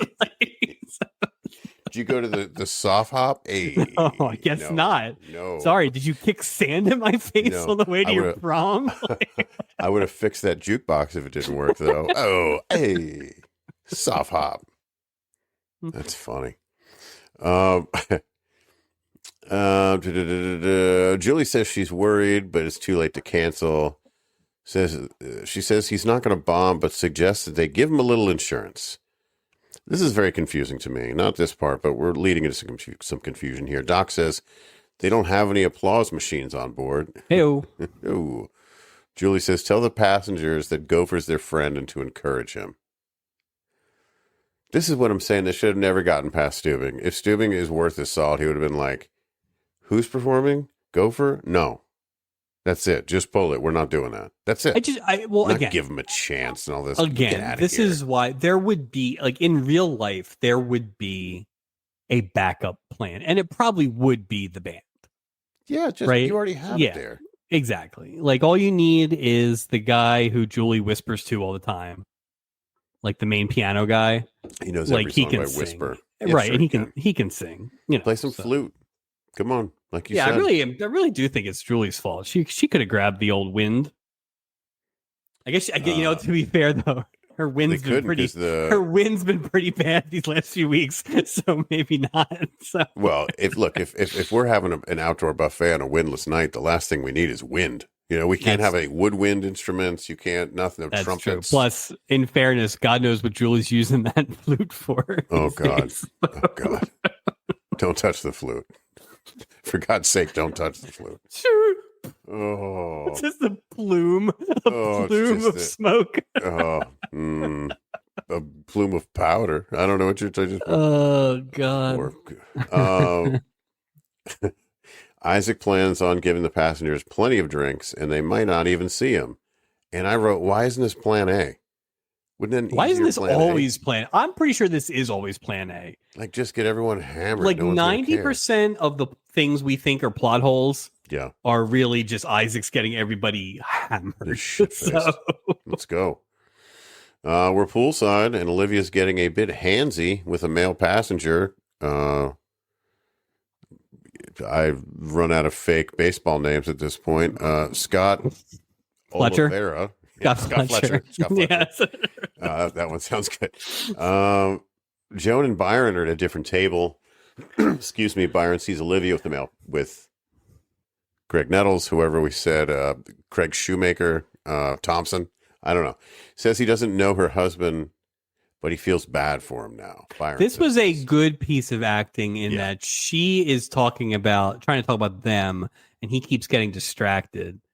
And then he kind of gets pulled back into not being distracted, but then gets distracted again. Like, it was just like, it played very, there's a huge gap coming up here in reality, but for the most part, it played pretty real. So. Joan says it's a beautiful evening and to stop being such a Badinsky. Have another margarita already. You bald-headed clown. Yeah, you dummy. You look like the guy that was served soup by Grover and his thumb was in your soup. Come on, Byron. They get drinks and they toast. To Joan and Byron, may they live 1,000 years. And I went, that's the dumbest toast I've ever heard in my life. I say thoughtless toast. No, you're not going to live 1,000 years, dummy. That's not, like, why would you waste that? That doesn't even make any sense. You're trying to win your husband over, trying to convince him that you weren't hoeing it up on this boat for 5 years, and you're going to say maybe we live another 1,000. Be like, why? So you can come on this cruise for another 500 years and do this to me? Such a bullshit, man. Such a bullshit. Poor Byron. Poor Byron. As they toast, Byron sees Rick Carmichael and Olivia smooching. Byron says she kissed him, and Joan said, "May Joan live 1,000 years, and may Byron drop dead." Wow. And I was like, "Damn." And then I was like, "Is this less of a deal in the late 70s? Like, are people like, because, I mean, is it just? Was it just different time? I wonder. I don't. I mean, isn't this is pretty overt though, right? Like, unless you're in an open marriage, this is pretty overt to just be like cool with it. Right. So. Byron says to Joan, "I don't know how you can condone that behavior." Amen, Byron. Joan tells him to stop worrying about Olivia and start focusing on her. And just then, a passenger with a ruffled blue tuxedo shirt walks. Is that Rod Simpson? Oh, he showed his ruffles arrived 10 minutes before he did. "Hey, Joan, remember me? It's Roger. They met last year on the cruise." And as Roger's carrying on about the dancing, Byron's like, "I'm done." But he didn't stick around long enough to hear Roger say how much fun his wife had. Exactly. Joan looks sour, but she's not too upset because she's back to drinking her margarita. I'm good. Nothing a little salty tequila beverage won't cure. We go to our second break. This is a Hallmark Christmas movie level misunderstanding. Oh yeah. Oh no, it's not. Oh, so okay. So that's one. What about the other 4 years then? Oh well, Roger 1, Roger 2. You think conga is code for? Oh yeah. That's your they have wife their is a own. conga line. So. We're back from break and we are still poolside as we await Gopher's performance.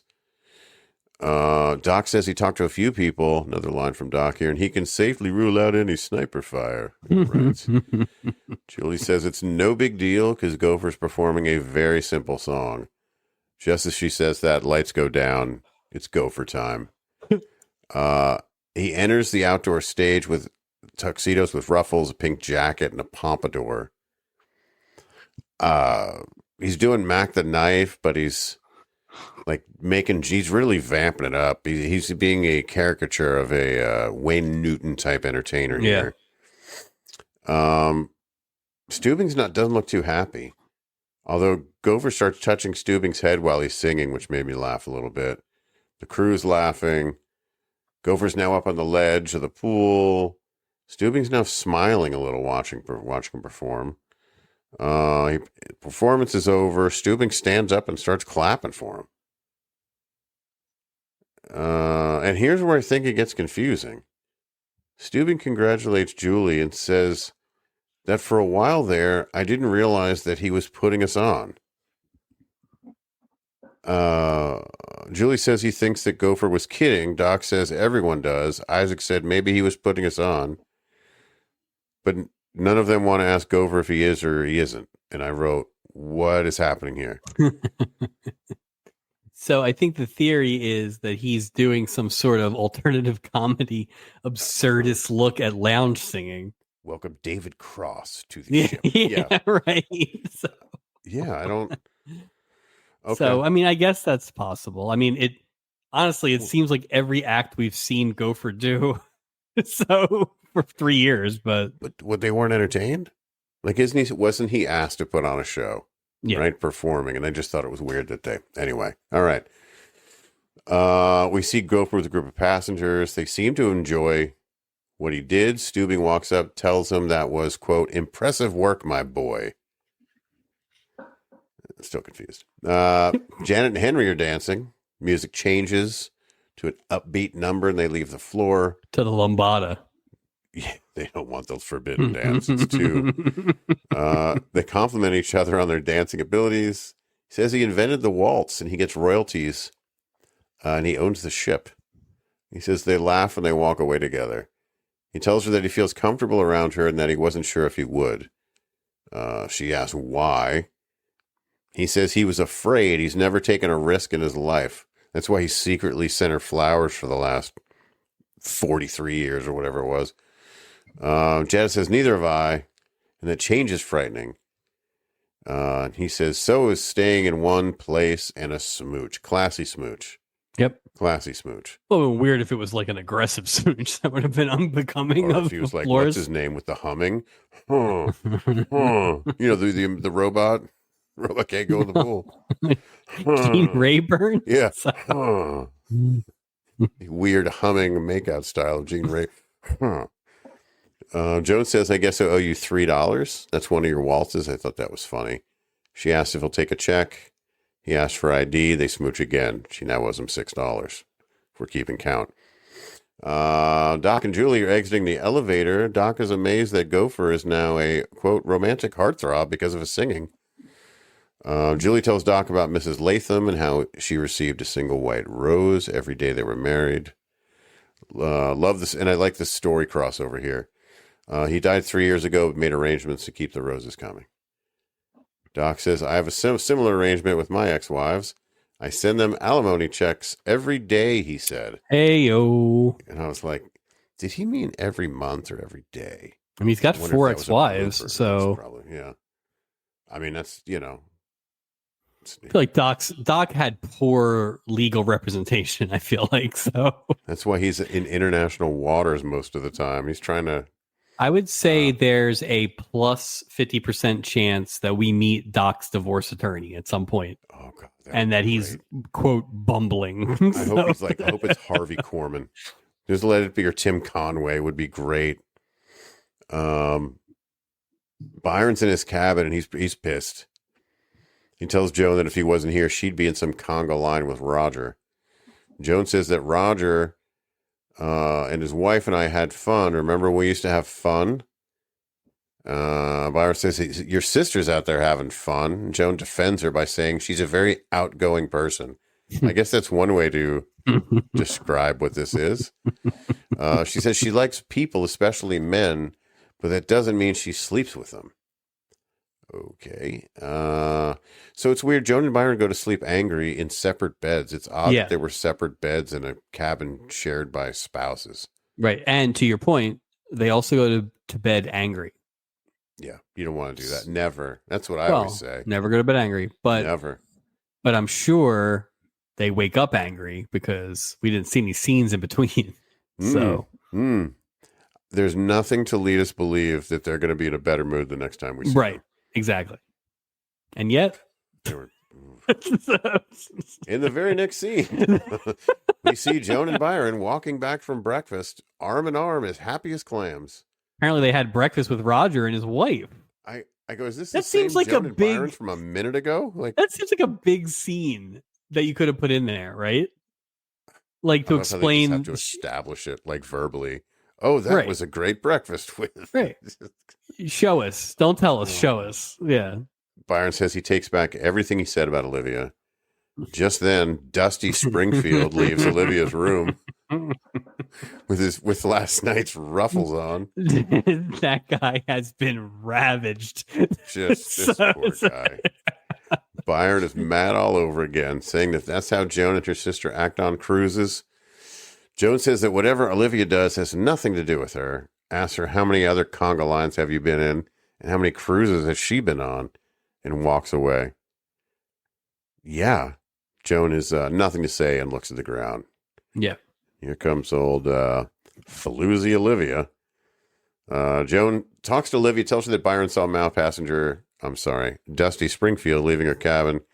She explains that Byron feels like Joan is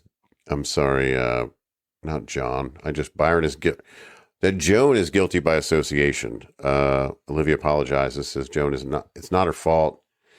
And she shouldn't have invited him on the cruise. Yeah. You're saying that 2 days in? Well, yeah, I mean, there's your crime. There it is. Or she would just avoid them like the plague. But she was just like, game on, like whatever.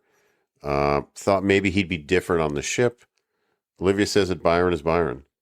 And she also says that Joan has 5 cruises to make up for. That's where I'm saying. Now that is where, I think that's where your thought that she has been infidel. No, see, I think that's evidence that she hasn't. What I do think that is that her words to her sister have indicated a need to have things change at home or else. Okay. And so that's what I think that is. Now that's a huge jump, Oh, yeah. But I think that to me sense. was where I thought that, okay, I don't actually think Joan did anything. So fair enough. I'm not a Byron. I'm not a Byron, So I mean, why would she cheat when she's got that, peace at home, burning love at home? Yeah, look at him. Julie's walking on deck looking for Gopher. He's talking to his new fans on deck. Julie says, I guess he knew what he was doing last night. Gopher joins the crew at the bar. Julie tells him that everybody thought he was terrific. Gopher said, I made some mistakes in the beginning last night, but nobody noticed.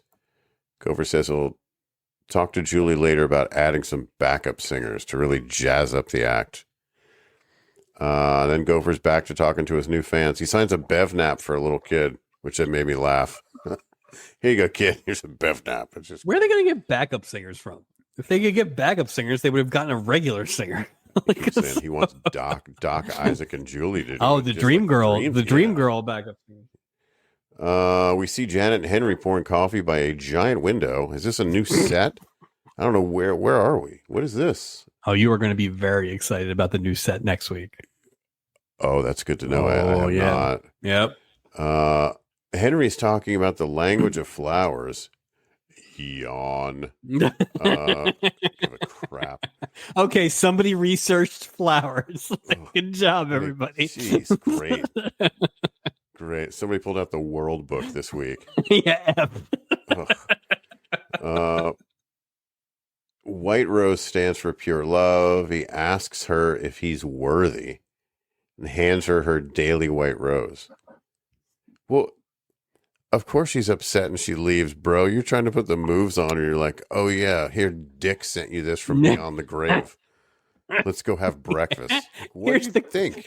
Here's the cold dead hand of your dead husband. No kidding. Before we fornicate. So. Oh, jeez. Yeah, it was funny. Amichi's moves here, that move and then the next move are high risk moves that I guess paid off, but probably were unnecessary. So I don't know. I was really shocked at that one. Yeah. We go to our third commercial break. Wonderful. Which is crazy, right by along. the way. This thing is flying. Yeah, it is. Like when we got to the fourth act and it was wrapping up, I was like, wait a minute, what happened to the third act? Like, it moves. And honestly, I'm not mad about it. No. So I will say the person who hosts the show loves when these things move like that. Oh yeah. And so I felt very good for you. Because I know how awful it is when you get a choppy one. So or the two-parters are so. We're back. We see Gopher in the lobby, looking at the sign with his face on it. Julie walks up. Gopher asks her to remove the Gopher from his name. Stubing says you should label yourself as comedian Burl Smith or parodist Burl Smith. That's what they call it, right? When someone parodies something, a parodist? Just rolls off his tongue, Meryl. Yeah, right. It should be a parodist. Julie's got to be like, you have nothing better to do. Nothing. Than to come down here. Looking at signs and hanging out in the gift shop. Ruin my lying plan. Just... Gopher gives Stubing a stone face when he says this. Like I don't understand. And Stubing says, well, that's what you do, isn't it? He says, whatever you're doing, you're keeping the passengers in stitches. Keep up the good work. Good job. Makes it okay with, you know what? My gift to you is a 2-finger salute. There you go, Smith. Boom. Julie and Gopher look at each other awkwardly. Gopher adjusts his uniform. Tells Julie that at least he gave all of you a good laugh. I still doesn't make he didn't know he was being a goofball. That's the part I'm just like, are we not being honest here? Because if not, okay. Gopher, see, I will say this. In watching it, if you watched it and then stopped, right? Yeah. Before all the commentary afterwards, it wouldn't have been out of bounds into what I expected Gopher to do. Right. He is a goofball. He is right. I thought, well, it's like when they had the hats over their heads and they had their stomachs with the remember when he tried to save the sock hop and he did like a, hey, all you guys got like it's the same thing. That's what he does perfectly. They just decided this week that it was avant-garde that he was going for. So. Well, it's almost like they were labeling look at this dunce. You know what I mean? Like, look what he has to do to get people. But it was a very odd. We're poolside. Stubing is 2-finger saluting a lady in a bikini before he walks to the bar and approaches Byron. He's just throwing these things. And one for you, you get one, and you get one, and you get one. Because he's fired up because he's got some sage advice. Wisdom to share. This is the one to grow on part for Stubing. Maybe that's why he hangs out in the gift shop. He's just reading like advice books. He's just I can't wait. There's a dog-eared version. There has been a character shift this season.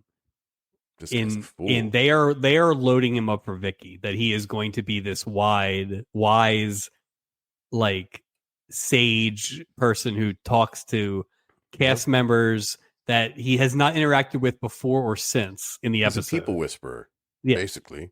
Like, there's zero reason that he should have gone over there. It's the same thing with the ballerina a couple weeks ago. This is his new thing now. Is that he's going to have 30 seconds of the Jerry Springer wrap up at the end of an episode with these final characters thought every week.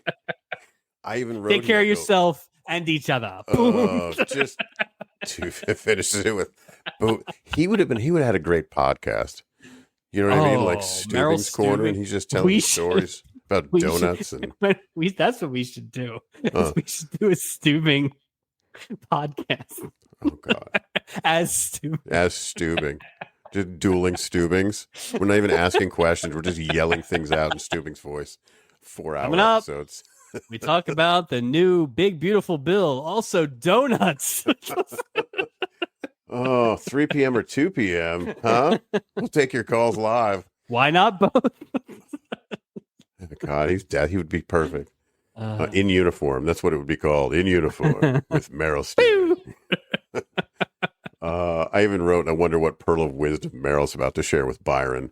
Oh, God. Stubing says how he looks forward to seeing Joan and Olivia every year on the ship. Those two fuck like nobody's business.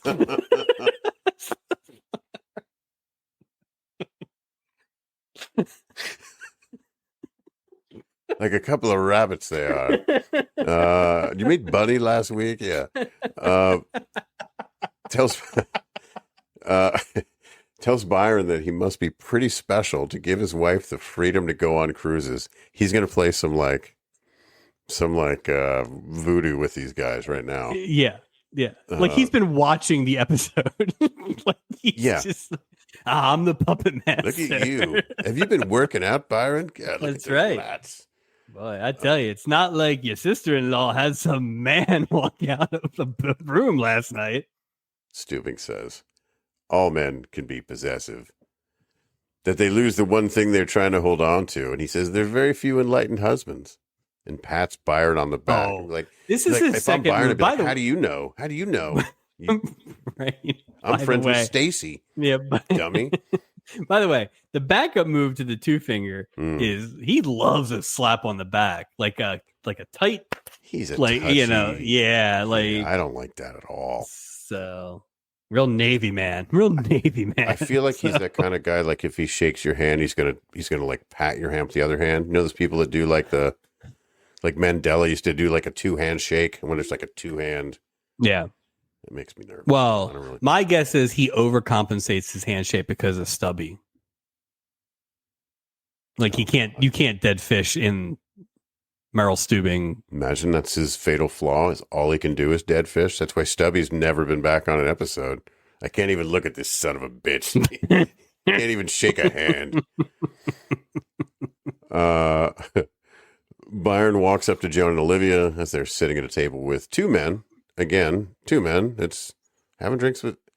Yeah, and I go 5 feet double away play from where Byron was combination. standing. Oh God, that solid middle infield combo. But I mean, he's 5 feet away, and they're just going to have. Joan tells Byron that Olivia acts the way that she does on the cruise because she's miserable at home, and keeps it locked up inside. He says, "I don't care about her. I don't care about that hoochie. I just hate that you go on these cruises, Joan." Joan asks Byron if he thinks she did what Olivia did on these cruises. It's a weird question to ask. This is the one where it's like something's not him not stopping her from answering her own question. That's divorce. If you think your wife is having an affair,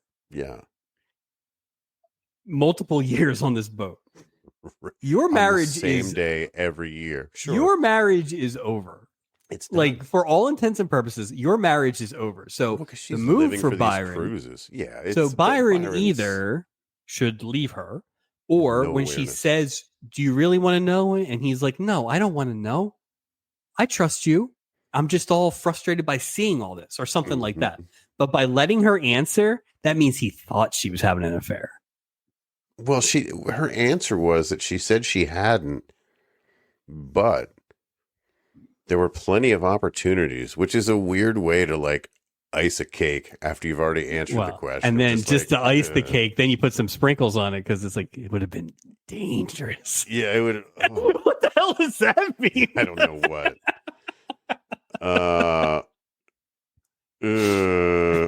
She says the fact is she's been waiting to have an affair with Byron, huh? What? Joan says that Byron's the only lover she needs, but he isn't always there when she needs him. Huh? Again, I'm like, what? Yeah, could we get 5 minutes about? Could we get one line about Byron actually being busy? He just said he was busy once, but like, could we get a thing where it's like you're always working, or what is she communicates with him via letter as well? Is that what it is? She didn't even talk to him. Or your daughter from a previous marriage is married to an alien. Something. Dearest Byron, I hope this letter finds you well. Nick, in 2 weeks, I would like to have the intercourse with you. Like, it's just, what? What is he? He's selling vacuums across the country. I don't know what he's. Maybe he's working for Gopher's dad. Oh, that's what it is. That's what it is. Byron apologizes. What? And tells her that he loves her. And Joan's like, talk is cheap. She says she wants a little action. Ooh, slow down. Remember, it's Byron. It's not Roger. Okay, it's Byron here. Don't get crazy. And they smooch. More like she smooches him. Poor Byron. Poor Byron. No, Poor Byron was wrong. We're back to the big coffee window again. Janet's staring out the window. Excuse me. Henry walks up, says that whatever happened this morning, he was sorry. She says it isn't his fault. He hopes that she was feeling the same things for him. She says she does, and that's the problem. She was part of an amazing couple, and if he is saying he loves her, he's still saying that he loves her with the right rose. And I'm like, well, he's still saying it, but she's still, I'm just, Henry says that it was him sending the roses every day. Okay. And he sent them after he passed away. Yeah. So after he dies, he felt bad. Like she was already suffering. So she didn't want him to like suffer more. Right. But then after that, he realized that he was sending them for himself. So I guess so here's the problem. You're lying to a grieving widow in the beginning. So that your husband is still sending you roses, but he's like, you want to go? No, he's not. Well, plus we also really do need to know how Dick died, because if he died of a long-term illness, fine. But if he died suddenly, he was choked by white roses. Amici killed him with vines and flower scraps. It's Little Shop of Horrors. I'm telling you. Yeah, I'd love to know a cause of death. Like, let's, he just disappeared. Smells like roses. He apologizes and walks away. We hear a knock on Gopher's cabin door. It's Julie, Isaac, and Doc. Isaac tells Gopher that he can't hide in his cabin forever. Gopher says, show is over, go home. Nice. Doc says, is that any way to talk to us after we made you a celebrity? Julie says that they're the only ones who knew he wasn't trying to be funny last night. Everyone else thought you were wonderfully witty. That's not true. They're not the only ones because they couldn't figure it out either. Julie says he still needs someone to perform tonight. Gopher says, no way. Julie says, just sing Danny Boy and you'll be great. Gopher says, from now on, he's only singing in the shower. We see Gopher in a shower on stage singing Danny Boy with Isaac dumping water on him from a watering can. That is wow. Honest to God. Now, as far as a Love Boat, probably what I thought the Love Boat was before we started watching it. This is probably something I assumed. Yeah. This is ridiculous. It's just not. This is what you're doing. And again, I am trying to enjoy my cruise and someone is singing Danny Boy. Even if you're not singing it in the shower, it's weird. It's very odd. Very odd. The crowd goes wild. Yeah, of course. And they wheel off the shower. Joan and Byron are cheering for Gopher. Byron tells her that he's going to get some drinks for them. Olivia walks up, tells Joan that she and Byron look like Romeo and Juliet. Joan says she's having her first shipboard romance. Hashtag lies. Lies. Olivia says, I get it. You're trying to throw Byron off the track. Joan says she's the lucky one. She's having an affair with her husband, where she loves to go to that well. Yeah, she's got one. She's got one gimmick. So awful gimmick too. Olivia thinks this is hilarious and says, "Truth is stranger than fiction." I was like, well, she is a bit of a bee to Byron. I mean, like she wants her sister to be single so bad. Well, because again, I think that what does track is if they're having letter conversations every week, which means there's no real response, right? So that's just a stream of consciousness. Right. And then you get this 1 week, a year together or whatever. It's like, you're going to bitch about stuff. Absolutely. It's like a Yelp review. You're not going to put in positive comments. It's basically going to be complaints. Exactly. So I think I understand, right. I understand where Olivia might have a thought that maybe not that she was going to leave him, but that she's not happy. And you know how it is when you're not happy in your marriage, you assume no one can possibly be happy in their marriage. Oh, I agree. I agree. Byron brings drinks back to the table for him and Joan. Olivia asks where her drink is. Tells Byron that he's stuck with the two of them for the rest of the cruise. Byron tells him that he knows that they are plotting to throw him in the closet again. Olivia says that they might, but this time he's taking them both in there with him. Oh, a little Randy Byron there, getting a little freaky deaky. What's going on? Freak, what a menage of Byron. Jeez. That's stick in the mud no more. Or he's hammered off whatever he's drinking.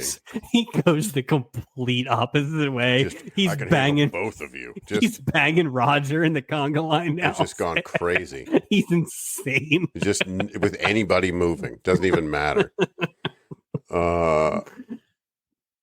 Yeah, Byron has discovered that he is pansexual in his experience. Yeah, exactly. He's chasing Gopher in the shower. Everybody, just anything. Don't take your shirt off in front of Byron. He's a freak. Henry Dobson's sitting at the table alone. Janet walks up and hands him flowers. Says it's her turn to bring him flowers for a change. And then hands him $3 because she hopes they play a waltz. Smooch.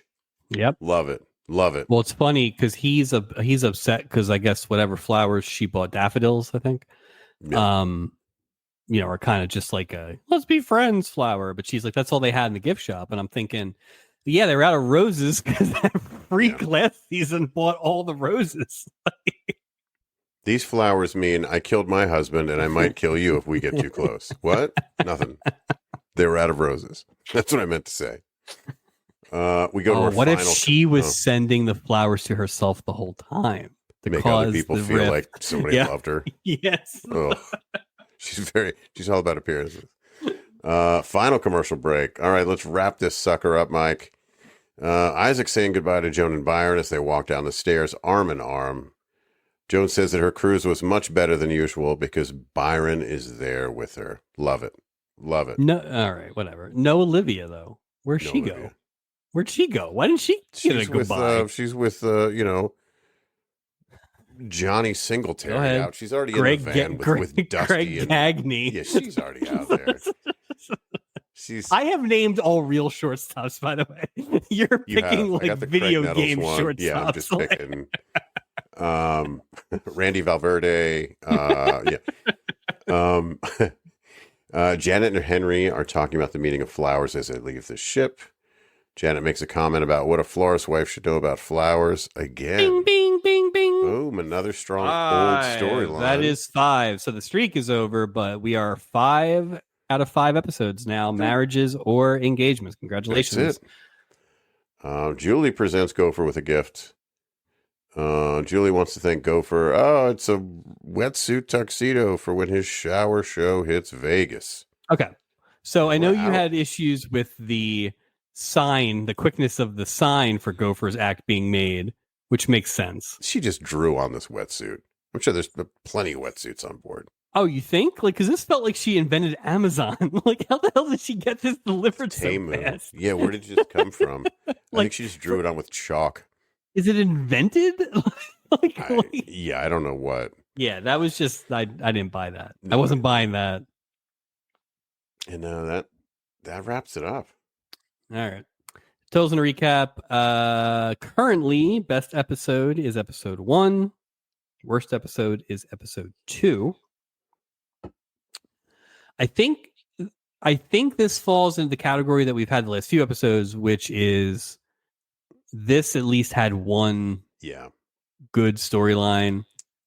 And so the fact that episode 2 had no good storylines is the only reason we're not sunk it. Yeah, I agree. But those other two storylines were pretty bad. 2's gonna be tough to beat, though. I really do. Like, you have to just have a level of nothing garbage. I think we almost have to have one of those like aggressively bad ones where it's like coming. The red buttons thing or the pizza bet thing. Like it has to be one of those.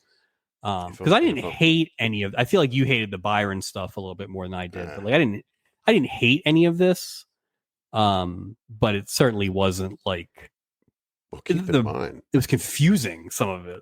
Keep in mind, Red Buttons is coming back soon. So, he's not going to come back as Uncle Cyrus, right? I don't know. I mean, good. I'm back, Julie. Now, and this time I have a voice box. It would just be, I will say I think I have a lot more confidence in worst episode being dethroned than I do best.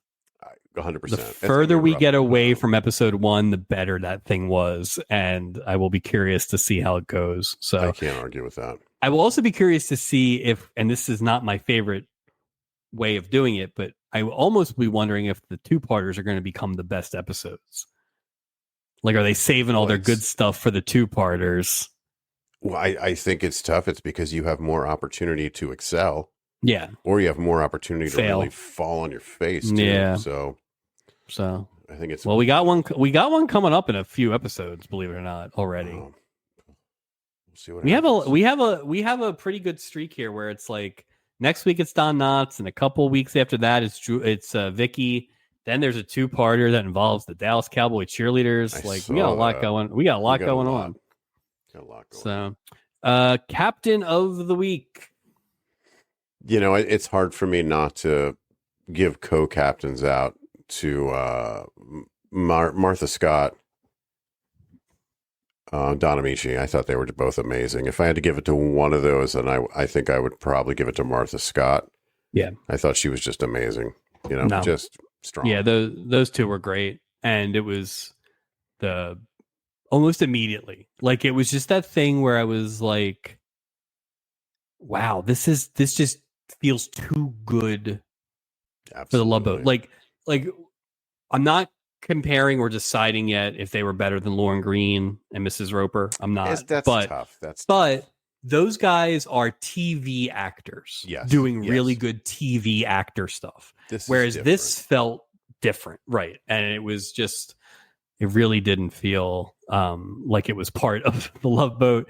But the Season of the Olds is strong. I don't know crazy. How we're gonna. I feel like it's almost unfair because we're gonna end up shorting a lot of good people. Yeah, right. Like, it's stacked. Oh yeah. I mean, we are basically 20% of the season now, and that's which is crazy. But Olds are dominating the nomination. I don't know that I could even fill out ballots for some of the other categories. No, no, not yet. Not yet.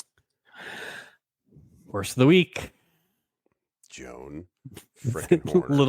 little Joan Horner. You know, I hate it when people are like, look, there's nothing for you to worry about. Come on and see. Look, see? Oh, that? Yeah, that's nothing. Don't worry about that. She's terrible. She's terrible. I just have this thing like, once a cheater, always a cheater. So to me, I feel like Joan's trying to cover her tracks. Maybe it didn't happen every time, but I think it definitely happened at least one time. They were staying in the same room together. They were hosting men like it was crazy in there. It was like they wrote the Village Bicycle on their door. You know, like they were just going crazy in that room.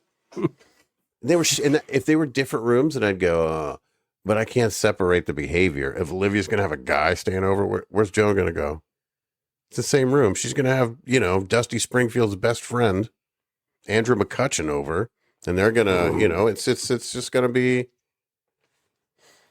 This It's a is mess. the smirching of the highest order. I am going with Julie McCoy. Really? I feel like Wow. you need to be more prepared for a last minute call out. You should not be tricking your friend 100%. into things to that level. And then Sight unseen too. Sight yeah, unseen. Like, this is your job. and then really didn't apologize for it didn't. either. Nope. Plus, I mean, this isn't really part of it, but I just didn't love the early part of Julie in this episode in terms of sounding like she smoked all Dick Latham cigarettes. So it was, all of them. But yeah, I don't like doing it, but yeah, I'm gonna give it to the old Jules there. Wow. So just prepare a little better. That's all. Just have a backup plan. No, I get it. But poor planning leads to piss poor performance. So. But again, if this was her only performance in this way, I don't think you'd put her on that list. But there's just been things, you know what I mean? Like, with Julie, it's also sort of weirdly. Also, it's funny for what I don't think is a particularly good episode. It was weirdly hard for me because I don't fall into the same boat you do with Joan, and so. But I also am not giving it to Byron because I do understand where he's coming from. Yeah. So it was hard. There weren't a lot of bad in these, episode. No, I agree. And that's totals and a recap for this week. Plugs. Hitting season Patreon, absolutely hammered. Whether you're cheering from the stands or tuning in from home, this is the podcast you need. So grab your bat, your cap, and your Phillies pride, your first place Phillies pride. Crack open a beer and enjoy a weekly Phillies happy hour with Chris Jones, Justin Clue, and our very own Mike Robertson. Check out Absolutely Hammered on the Hitting Season Patreon. We just did an episode that was almost as long as one of our Love Boat episodes. So you can listen to that. Sorry that happened to you. Jeez. Yeah, that was that's why we didn't record this episode that night, because that would have been a long night. So. 17 hours. Yeah, it's a lot of talking very different subjects. Yes. Although I didn't expect to be talking shortstops in this episode. But that's true. I think I talked more shortstops in this episode than that episode. So. It's funny. You can find us everywhere you find your audio podcasts: iTunes, Spotify, YouTube, iHeartRadio, Podcast Addict, Amazon Music, Podchaser, Player FM, Pocket Cast, Deezer, and my new favorite this week, Listen Notes. Please hit that subscribe button and leave a review. It really goes a long way. You can also check out our video podcast on YouTube. You can find us on Instagram and Facebook. Look for weekly reels and updates. No email this week. Shout out, though. I do want to say shout out to those of you listening on Spotify. I found a few comments under the specific episodes for a few of our recent episodes, which I really appreciate. We love hearing all the comments, even if they're bad, but generally they're not. But really do like any feedback is good feedback. We do appreciate everyone's commenting on things. Absolutely. You can email us if you like at the loveboatproject@gmail.com. Next episode, Mike, I did a little look-see ahead. I have watched next week's episode. Okay. To get ahead. I don't ever do that, but we're on a bit of a schedule. So, fair enough. And let me just give it a little plug here. We got Don Knotts. Yeah. The Catwoman. The original Catwoman, by the way. Yep. And Cruise Ship Confessional. Now, let me ask you. Who knows? This looked like it was an Isaac storyline. It's a strong Isaac storyline. It's a crew storyline. Okay. It's a crew storyline. And a new set. So there's a lot. There's a lot for next week. And plus, will we break the Three's Company curse? We'll see. Interesting. Lots to look forward to. Yeah. All right. Well, episode number 56 of this Love Boat project. We just keep going. What do we say? 200 and 500 and... I mean, it's 263 on the IMDb, but some of those are two-parters, so call it 240, 250, something like that. We got a lot to go. Technically, we're a fifth of the way there, roughly. That sounds fair. All right. Fair enough. That sounds fair. All right. Well, until next time, Well, I guess we'll talk to you next time. Oh, you didn't do your fancy sign off? And I didn't feel good. It didn't feel organic. It didn't feel right. I'm reading it. Hey, You should ladies and just- gentlemen, it was great to. You should just read whatever Stubing's one to grow on is for the week. Oh, You should just do that every week. Hey, ladies and gentlemen, Hey, you know, an ladies and enlightened husband is. Yeah. Can I get a 2-shot? Can I get a 2-shot? All right. We've kept you long enough. Until next time, thanks for listening. Goodbye.